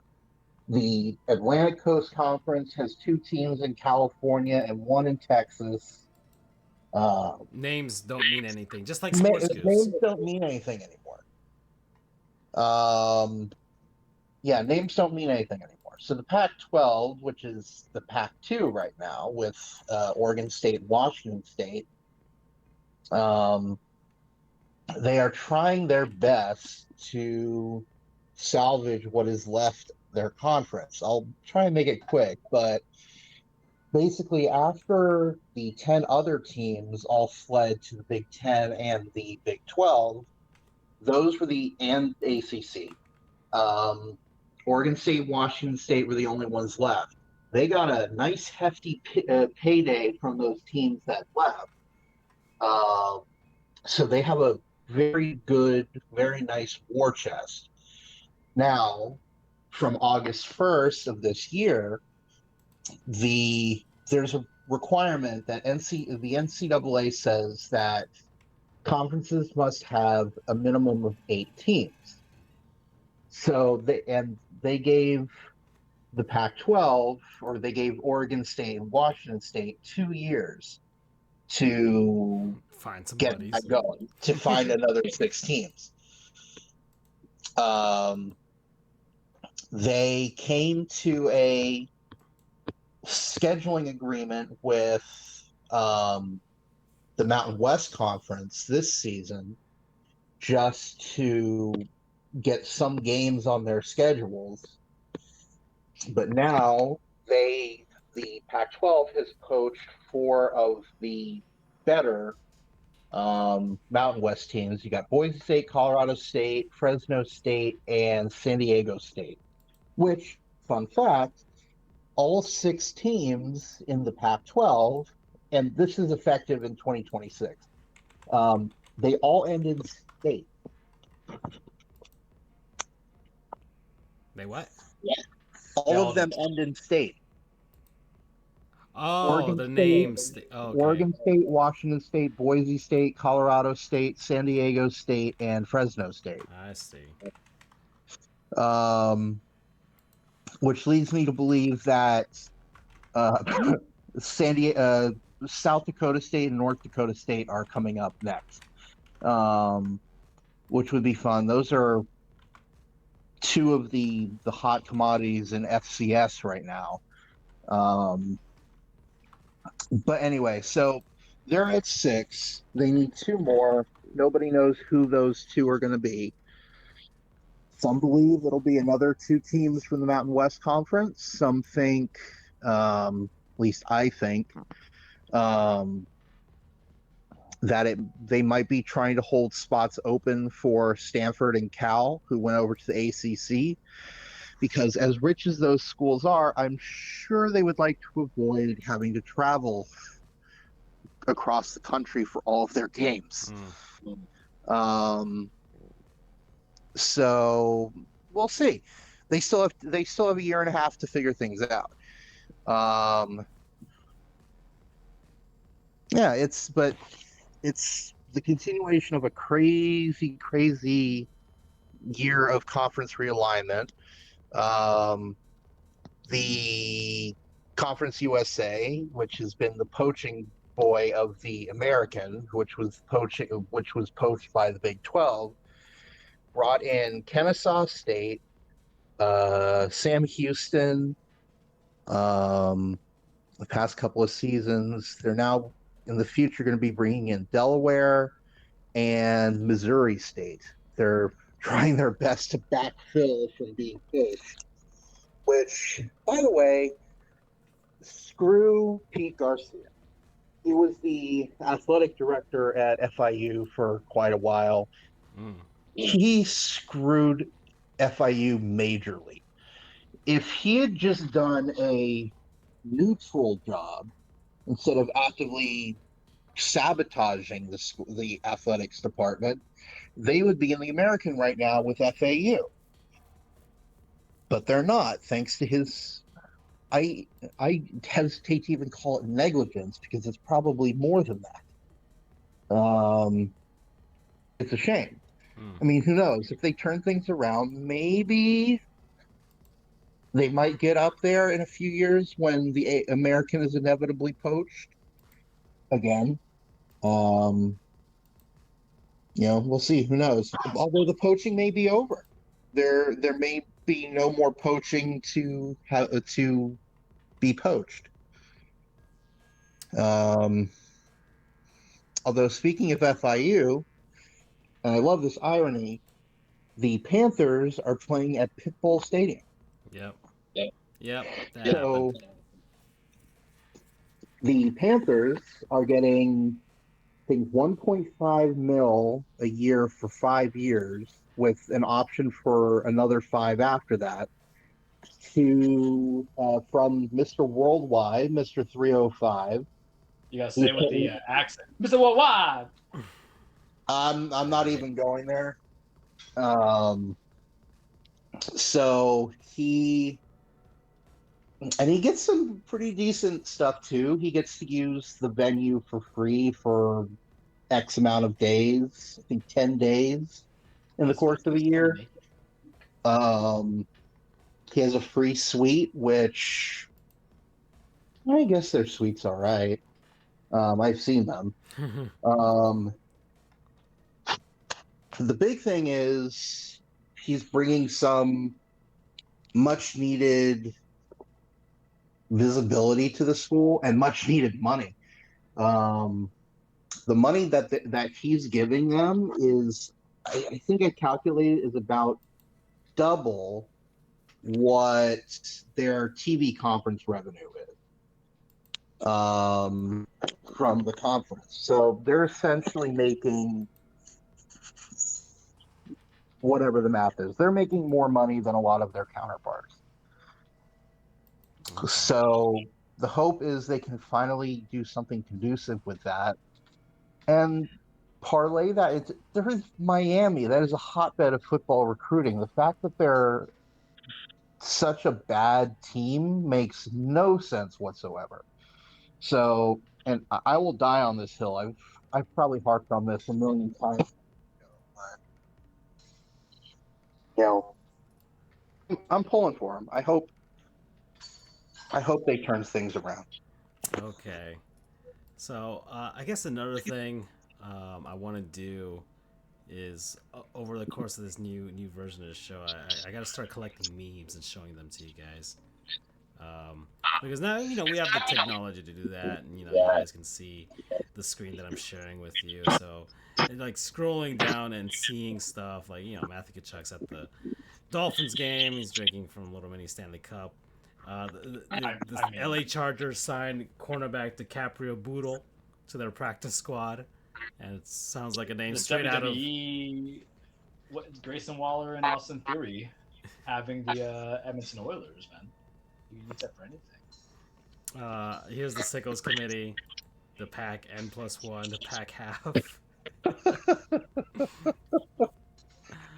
um, I think who was it? Which team was it that they were showing that was playing with water guns? Florida State. Was that FSU? Yep. Yeah, so like FSU was they were showing with the water guns, but it's like a practice thing, right? Where they're just throwing water into the faces of the players to simulate freaking Or maybe that's a different team. no, They that were was an NFL team. That was an NFL team that was throwing water into the face of a player making a catch on a kickoff to kind of simulate, making that during the rain, right? And so they're showing the Baltimore Ravens here practicing with, the hoses here, but then I got the comment why they got the water pressure set to civil rights. Oh man. We appreciate the meme community for sure. I do. I actually want to be able to share these guys. We can like laugh at them and react to them. I love this from the debate. Look at the NBA on TNT crew to moderate the next debate. Who's eating the pets? Who's eating the pets, Chuckster? No women in San Antonio. Oh, that's great. And then we've had a bunch of memes, but I got to start actually like retweeting these more with our account to make it more of that, because I'd like to be able to like actually look at memes and laugh at them with you guys. So it has nothing to do with sports either. Francisco, I gotta speak to you about sports real quickly. Yeah. It is 24-7 Bills. Oh, thank you. Oh, all the narratives continue this year, folks. So as the Miami Dolphins, everybody coming in, they barely beat the Jacksonville Jaguars, and Tua got paid, and now I'm sitting here with the Florida Panthers winning a Stanley Cup, and yeah, the petty dragon was satiated across the summer, especially amongst the entire hockey community, because I laid waste to mainly Toronto and Boston over the course of this summer. But I think if the Dolphins do what I expect them to do, it's gonna be a fun December. I have to say. Okay, we're at an hour and 56 now. We talked about college football. We talked about gaming and hockey and a bunch of stuff. And I put a lot of pressure on Charles about this, 4 months of wrestling condensed into 15 or 20 minutes. I don't know if he could do it, but we're about to see if he can. I mean, I'm one of the most arrogant people you've ever met. So, like, I could do anything. Whether or not I could do it properly, well, or structured and intelligible, or versus, intelligent. Vastly different thing. But as much as, I vicariously consume wrestling through you, and you're the reason why I get wrestling memes popping up on my feed. But I'll probably remember certain points and certain things that you're gonna mention because of course you share the memes with us on the group chat. So, I mean, when you're ready, dude, I'm ready. Hit my fucking music. And welcome everybody, the return of your hopefully weekly Trueplex. Yes, I know it's a Thursday, not a Tuesday. Your boy is trying to better himself. He's taking business certificate classes. More on that in a second because I'm sure I could run that into wrestling. Remember, what wrestling is not fake. It's scripted. It's stage fight. It's a song. It's a dance. It's poetry in motion. It's men and women beating the holy hell out of each other, mostly for my benefit, right? It's about establishing legacies, chasing championships, getting on the Mount Rushmore of things, improving, changing, adapting, and being relevant. See, I switched it up a little bit. We're going to 2.0. It's the end of the beginning. So we're going to create something new from the cage here, going from it. But all that said, I almost forgot my own intro. That's how long we went without it. And I ain't lying. I've had a lot of like Dayquil and NyQuil in me, so we're gonna keep this focused and set. But I'm still sane, baby. But he's asking me to do a tall task, guys. Oh, the Red Sox are facing the Yankees today too. Okay, all right. Yeah. We're losing, I think. It's 1-1. It's a 1-1. Well, that means we'll probably lose if they put Clay Holmes in. So we'll probably get a home run off of them while I'm talking. The man puts a challenge of me of how am I going to do 3 months worth of wrestling, and I'm not going to catch you up on 3 months of wrestling because you could just watch yourself on Peacock or whatever AEW is doing on Bleacher Report if you want the pay-per-views and go from there. I'm going to tell you if I've enjoyed the last 3 months of wrestling. It's kind of like the state of affairs of the wrestling teams, of the organizations, and then some big news that we're doing for Charles in wrestling. So first and foremost, AEW or WWE? We'll do AEW because we had Thursday. I actually watched the show yesterday. Man, it's getting good. It's getting good. It's starting to win me over again. Bryan Danielson, former Daniel Bryan WWE, is now your AEW World Champion. Yeah, he beat Swerve Strickland at All In. That was on August 25th, my birthday. I didn't pay to go watch it, but I made sure I just did that streaming stuff. So Swerve's no longer champion. Bryan Danielson is. He got choked out by his boys at the All Out pay-per-view. Kind of weird. I wasn't ready for it. Like, I knew it was going to come, but I don't think you should do. And the reason why I'm going to explain to you why I have beef with it is the Blackpool Combat Club that consists of Bryan Danielson, Wheeler Yuta, Claudio. I almost said his original name, but he was Cesaro, but Claudio, and Jon Moxley. Moxley kind of left a little bit after he lost the IWGP title to Naito on Forbidden Door. That was a pay-per-view that we were off the show on. And so he was off a bit. He came back for the last couple of weeks with Marina Shafir, kind of saying that the system needs to be cleansed. There's a bunch of egos there. So you're like, are they bros or not bros? But he was there. He helped them out. But Danielson has the main belt, and then Wheeler Yuta and Claudio with Pac, who used to be part of Death Triangle, but no longer part of Death Triangle because the Lucha Bros of Rey Fenix and Pentagon Jr., Pentagon El Zero Mero, whatever the hell he was called. He got like 5 different names that could change. They're leaving to go WWE, allegedly. So, but Pac just won the Trios Championship with Claudio and Yuta, and then they betrayed Danielson. I'm like, but when all your guys have the gold, why would you like betray another guy who has a different gold? You know what I mean? It makes no sense. It makes no sense to me. But the storyline can be captivating. So I'm interested into it, but you're going to have Moxley eventually get to Danielson, but Danielson's actually going to get Nigel McGuinness. I have to kind of explain Nigel McGuinness for a little bit because you might know him as a commentator on AEW. You might know him as a commentator when he was in NXT. Nigel McGuinness is regarded as one of the top, if not the top, Ring of Honor wrestler, and he had to retire at some point, so he hasn't wrestled in a very long time. And he came back into wrestling at Wembley when they were at All In. Oh, they're showing. His thing, That's why I'm seeing like this image that this was like they back in Ring of Honor back in 2009. These correct, guys went at it. yeah, and then like Danielson, him and McGuinness have a storied history. And I used to watch Ring of Honor actually. Like I haven't always been a WWE WF guy. I always kept my, I was like Wu Tang. I had to diversify my bonds and stocks. You know what I mean? Mm. So, and that's how you got to see some guys. And I love. I never understand Twitter. Y'all are fake, but follow us on the Twitter anyway. Y'all are fake tough guys in that sense. Just let people enjoy all kinds of wrestling. You don't need tribalism. But especially I say that because I came from the WCW WWF days, so I know what it was to have parity, and not having different kind of wrestling organizations put too much into one, hevel into one area, and that's how you got some bad wrestling. It's kind of what's happening with the PS5 Pro, right? That's why I heard somebody analogize it to, because Xbox couldn't step up their game. That's why we're getting this ridiculous rates of all this other stuff. Not true, but I can understand the sentiment. Point being, Nigel, I believe, had quit wrestling because of, I don't want to say it was like hepatitis C or something like that, but there's blading, and you shouldn't do blading in wrestling, but you got to get a little color on you to make it more magical. But there was something that caused him to have to retire for some time, and I think that's actually probably accurate what I said one of the few times, because I haven't researched Nigel in a long, long time about why he retired. But he's coming back. He's gonna go face Danielson and Grand Slam. State of things at AEW and the champions. That's how I'm gonna kind of like make this work. Danielson is champion. Big thumbs up. You guys know I read that Brian Danielson dick pretty hard. Loved him in WWE. Loved him when he was in Ring of Honor in the back in the day. Love him here. He produces matches I love. He has been a catalyst of why I have purchased pay-per-views for AEW.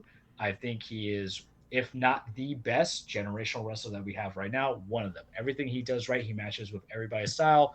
Him as your main guy, especially he had so many chances to do so. It's something that kind of made me say, yeah, this is definitely the way you kind of have to go for it and then do it. And I'm always all in, no pun intended for anybody who watches AEW, as a basis to watch it and go from there. I'm like researching Nigel McGuinness as we're doing all of that. Let's see. Yeah, hepatitis B. Sorry, I shouldn't even go into all this stuff. That's his own personal matter. I was just curious to see if my memory still worked after years of law school abuse. But I like it. The other titles are trash. That's how I'm just going to start this off. Jack Perry, TNT champion. I just can't get behind it, man. The matches or whatever. He actually went against Danielson last week. And I was like, I don't like champions who have titles going against each other. It takes away from the other guys who are supposed to be on there. I'm not crazy about it. I'm not loving it. I don't know who's going to beat him. I'm sure he's a nice guy. Everybody's a nice guy in my eyes. And here's the thing. I never call anyone a bad performer in wrestling either, because I'm not in the ring. You guys are in the ring. Shit. I'd be surprised if anybody who watches wrestling on the Twitter or anything else could actually get into the ring. You know what I mean? But I'm not for it. Young Bucks as tag champions, they've only defended belts like once, man. And I get the whole thing that they're the elite, so they're supposed to be like the corrupt powers, but I don't need these kind of stories and champions to always be more than 3 months, man. You can split it up. You don't need 4, 5, 6, 7, 8 matches or months going on. You need to kind of like emphasize. And then now they just had Will Ospreay and Kyle Fletcher win the Casino Gauntlet for the tag titles, even though Will is the international champion. More on that in a second. And you could have had Takesha and Fletcher teaming up against Young Bucks in the same stable. Because remember, AEW is very stable heavy. So that's why I have to kind of like explain it in this fashion. But instead, you're going for somebody else, and it's like, And I get why they're doing it, because it's going to lead to Takesha leaving and going against the Don Callis family. Regardless, Young Bucks not feeling it, and they're great talents. I've never like poo-pooed on them before. Have I been crazy about their work in AEW? Not as much as the work they were doing in Ring of Honor and New Japan and PWG, but whatever. It's fine. It's wrestling. If I don't like it, just change the channel, right? Kazuchika Okada as Continental Classic Champion or Continental Champion, whatever they call it now. I love him. I love his style of wrestling. He helped me get into New Japan wrestling when him and Kenny Omega were feuding each other, and then him and Tanahashi and all the other guys. Him and Takesha's going to happen. That'd be good. That's all I can say about it, right? Um, Trios Championship right now that's up in the air because Blackpool Combat Club has it, but there's that drama because it's Pac, Yuta, and Claudio. The reason why it matters is that when they betrayed Danielson, Yuta wasn't for it. And he's being held back by Pac going, no, no, no, don't do this. So there's going to be some division. Let's see what happens. But the Trios Championship, I felt, has taken away from the tag team division. And Charles, what is Trios Championship? 3 versus 3. What's tag team? 2 versus 2. When you have a stable that consists of 4 people, essentially, it kind of mucks it up a little bit. A stable of 4 really should be, 1 should be for the main belt, 1 should be for the mid card belt, 2 should be for the tag belts. It's simple. But you know what? Sometimes you have to just stir the pot a little bit. Women's titles. Oh man, state of that division. Tony Storm lost to Mariah May, who I've sent you many Twitter memes and videos of. She's a doll, man. That's all I can say. She is now the AEW Women's Champion. Love her character work. It was a perfect story. It paid off. It's one of those long-term investments that happened that I was very happy with. I don't know who she'll lose that belt to. I know they'll continue her and Tony at some point. I thought Tony Storm actually did great character work, which was a 360 from what, or not 360, a 180 from what she did in her time in WWE, and even how she did her first beginning points in AEW when she came as a face, then went with the Outcast, which was such a terrible faction, and now did her own thing as Timeless Tony Storm. Okay, the second women's championship, the TBS championship, held by Mercedes Monet, Mercedes Vernado, Sasha Banks, formerly known. Eh, eh. The Britt Baker match was not good. The match with Shida was good. She has talent. I think she's trying to find her footing in being in AEW versus WWE. Because remember, left WWE, she was part of the walkouts, went to New Japan, won the women's title, won the strong. She was competing for the strong championship, tore her knee. Willow had to beat her. Now she's just been in AEW for a couple months, like 3 months or so, finding her footing because you have to just kind of change your arc. You have to change your style. You have to change your character, even though you're still embracing what you were. You were the boss in WWE, but now you're the CEO. Great dance, everything. I appreciate her as a talent. I think she's a victim of not enough story time throughout the entire women's division to show parity, and that's going to be interesting how Tony Khan juggles it as a booker. And I'm going to explain to you guys why for a brief second.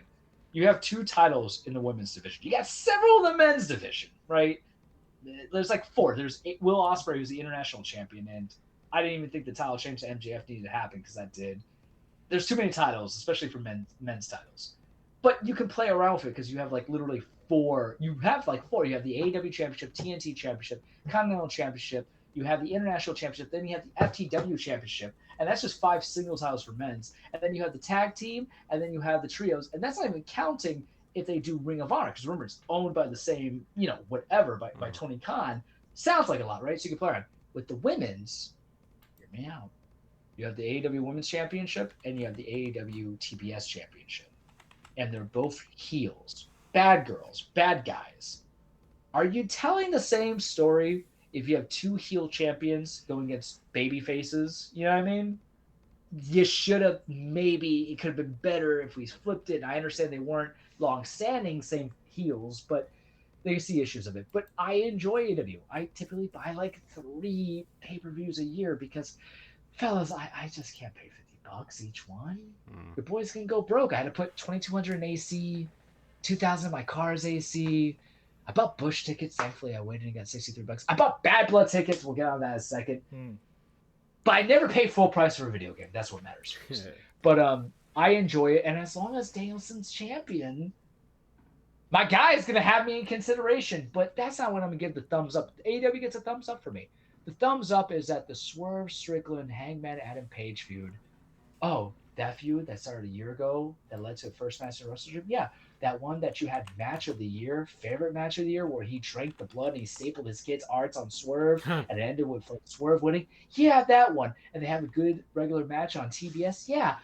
They had a cage match last week where it was unsanctioned, meaning the records don't count, of Hangman, who's pure evil now. He burned down the house. I said it to you guys. They're eating the dogs. They're burning the house. Versus Swerve, and Hangman got his revenge, but at what cost of his soul when he did a knockout blow to Swerve's with a chair shot, knocked him out cold. Wrestling is a beautiful thing when you make it fit into what you want it to be. It can be sports combat, It could be a story. It could be ballet. It could just be pure flippy shit, and it's great. The story about the baby face of the company losing his soul or staring into the abyss. If anybody who knows Nietzsche, because the abyss became him, Mhm. right? He who fights monsters, beware because he might become a monster, came to fruition. Wrestling is super simple, you guys. You just gotta bullet point it, and the bullet points have played off. That's why you get the thumbs up. I don't need the matches themselves. I can like identify and like, yeah, I want to watch this stuff and go from there. But I have social media and I have other ways of watching it.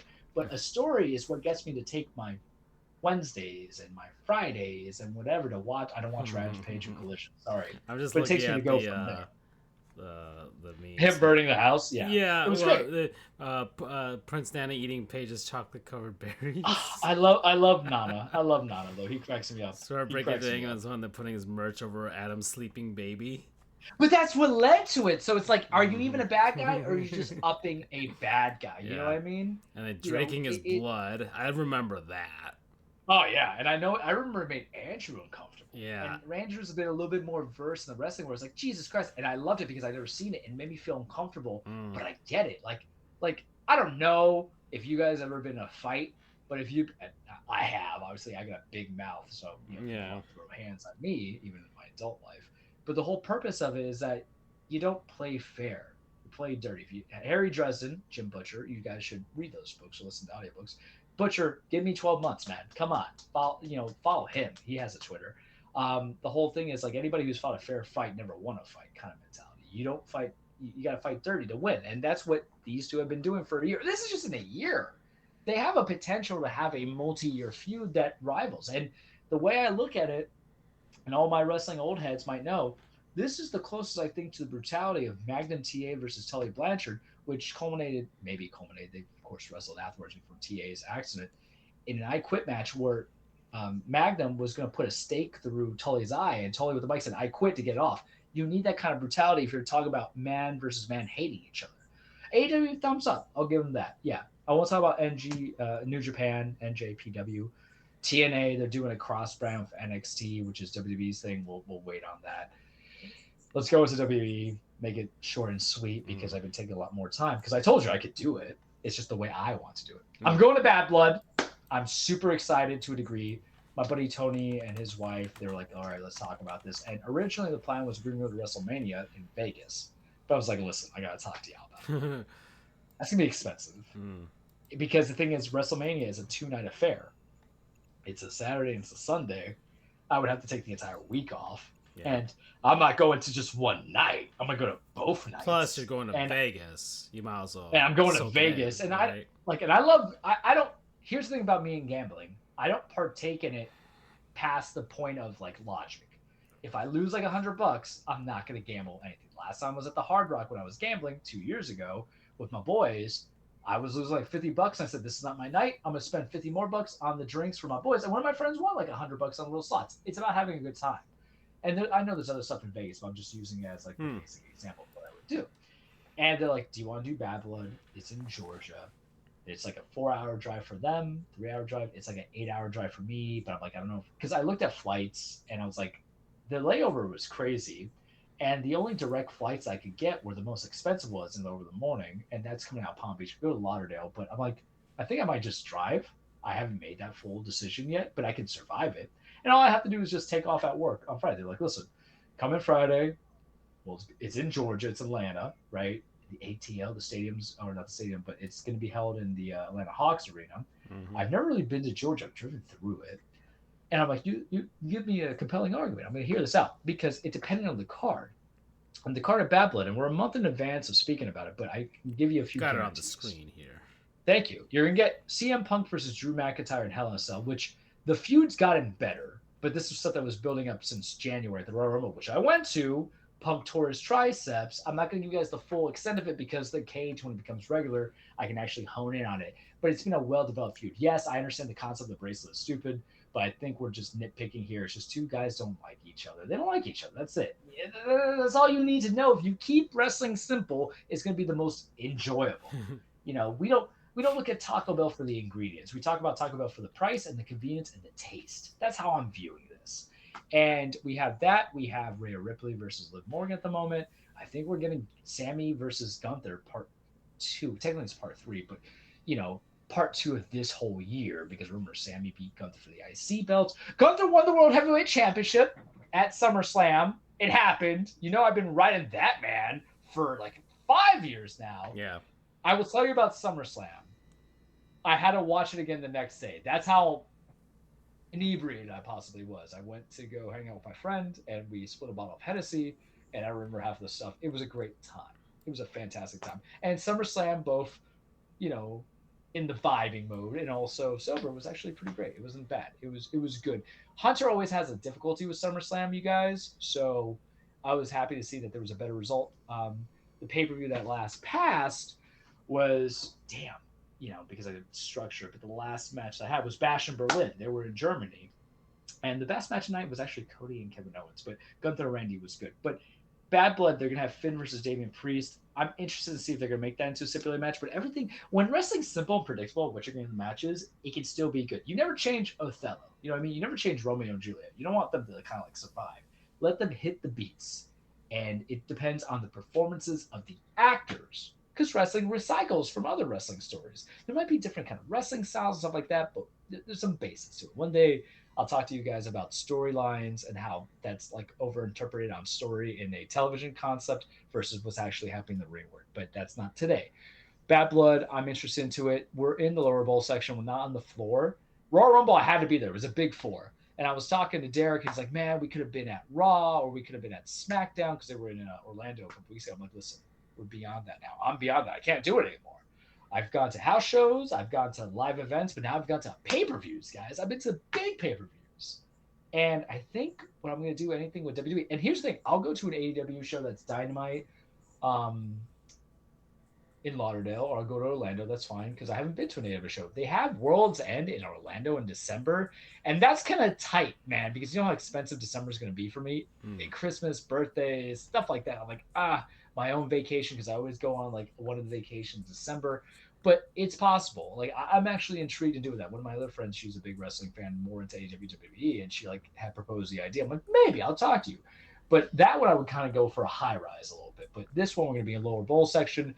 It was reasonable ticket prices. Actually, the tickets that you would probably pay for a football game. So we're going to see that there. But let me break it down to you. I'm not going to talk to you about champions on this show. I can do that for next week. But what I've been watching for WWE. I've been watching the pay-per-views. The pay-per-views have been pretty good. A B. Like, I don't want to overhype and say that Hunter has been so much superior than Vince since he's taken over fully. He's been marginally better, but I've at least enjoyed the pay-per-views and I've hated it. I know there's matches I don't want to watch. I could do better. Hunter, from my lips to your ears, you got to at least make the pay-per-view matches 6 or 7. You're doing 5 matches per show. I understand that you're working on ad revenue here and all that fun jazz, but like 5 matches is not enough when you have 2 brands of a main roster to go with. Come on, man. I need you to do more here. 6 or 7. Just give me 6 and then on a big show, give me a 7. I'm happy. Give me 8 every now and then. Make it work. There's a sweet spot that we can just touch a little bit. Raw's been good. SmackDown's the weaker show. SmackDown is no longer on Fox. Starting tomorrow, it's going to be on USA. So I might watch SmackDown now because I don't have Fox. And, you know, they're going to have more movability with some of the stuff that they can do on USA versus Fox. So that's interesting. Maybe more cursing, maybe some blood. Papa is intrigued. You know what I mean? Netflix is going to have Raw starting in 2025. So I expect cursing, blood, everything. Just don't show me genitalia and I'm happy. You know what I mean? Like, think of the children, right?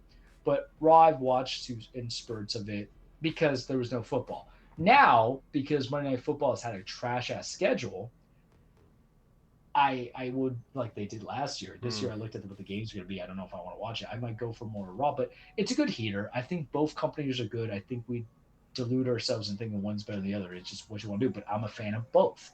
I have been following AEW since it started. You guys know this. I watched the first episode.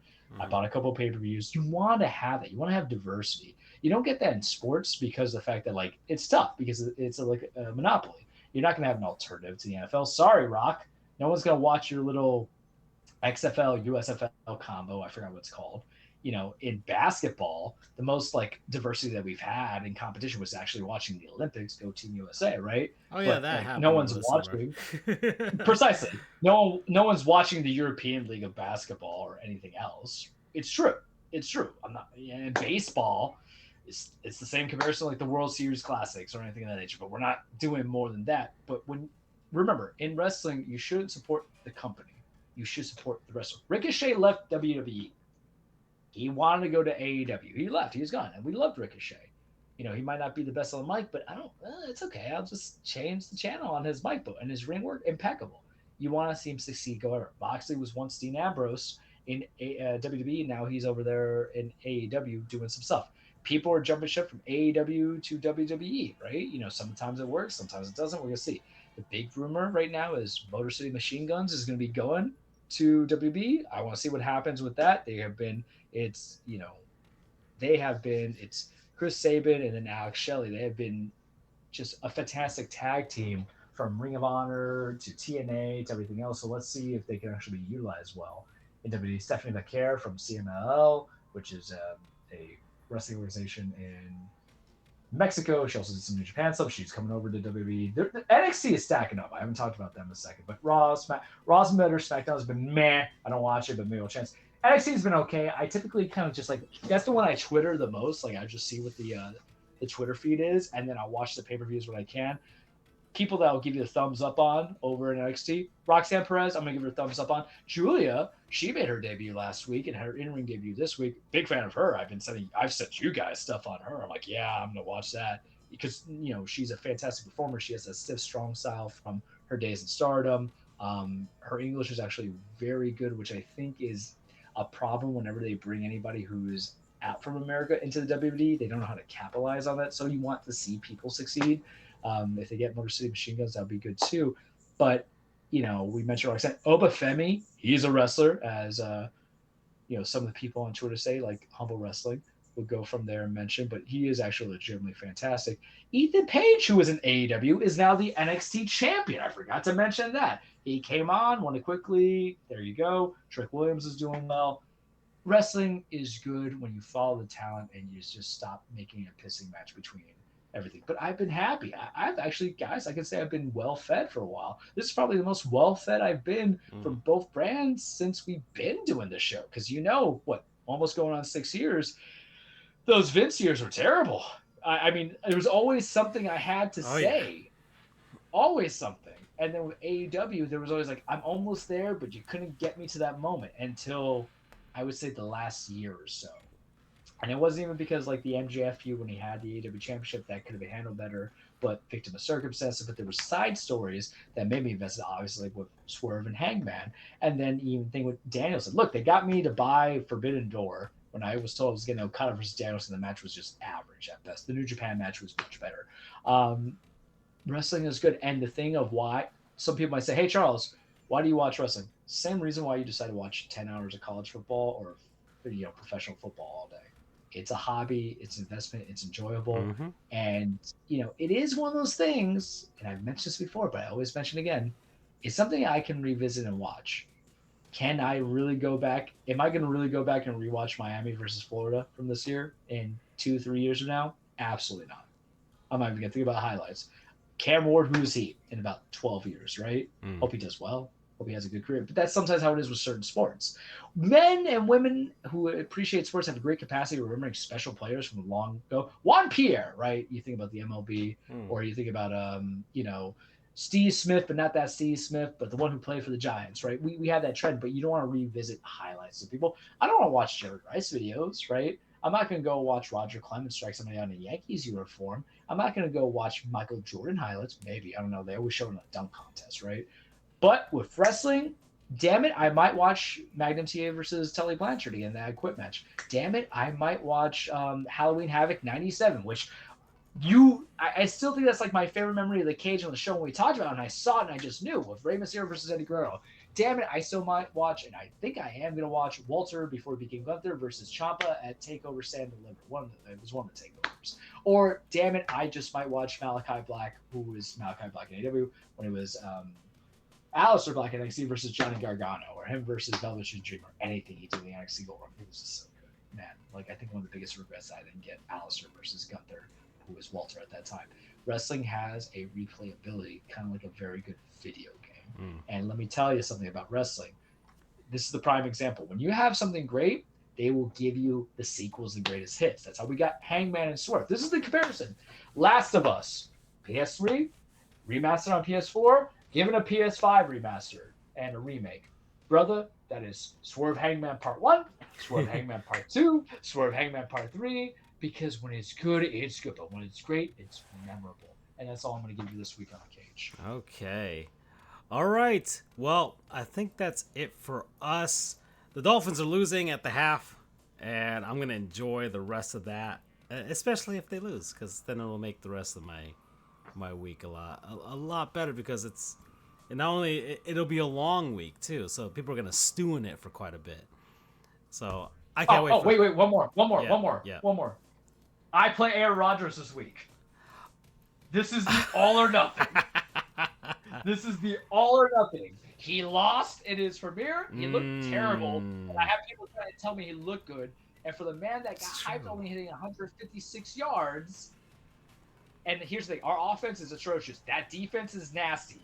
Mm-hmm. This is the all or nothing. So, friends of Sports Goofs, imagine what the chat is going to look like Sunday. if we beat Aaron Rodgers or we lose to Aaron Rodgers. Because this is probably going to be the most national viewing that we get. I don't know for prime time. I'm going to verify that real quick right now for the basis of the show. We get it's a Sunday game at 1. It's not special at all. Okay, but for me, it's the most important game of the season because I got 6 years of value and trash talking built into this. Mm-hmm. Okay, something to look forward to, and we'll see what we do in the meantime. But that's it for me, Charles and Andrew. Bye, everybody. Take care.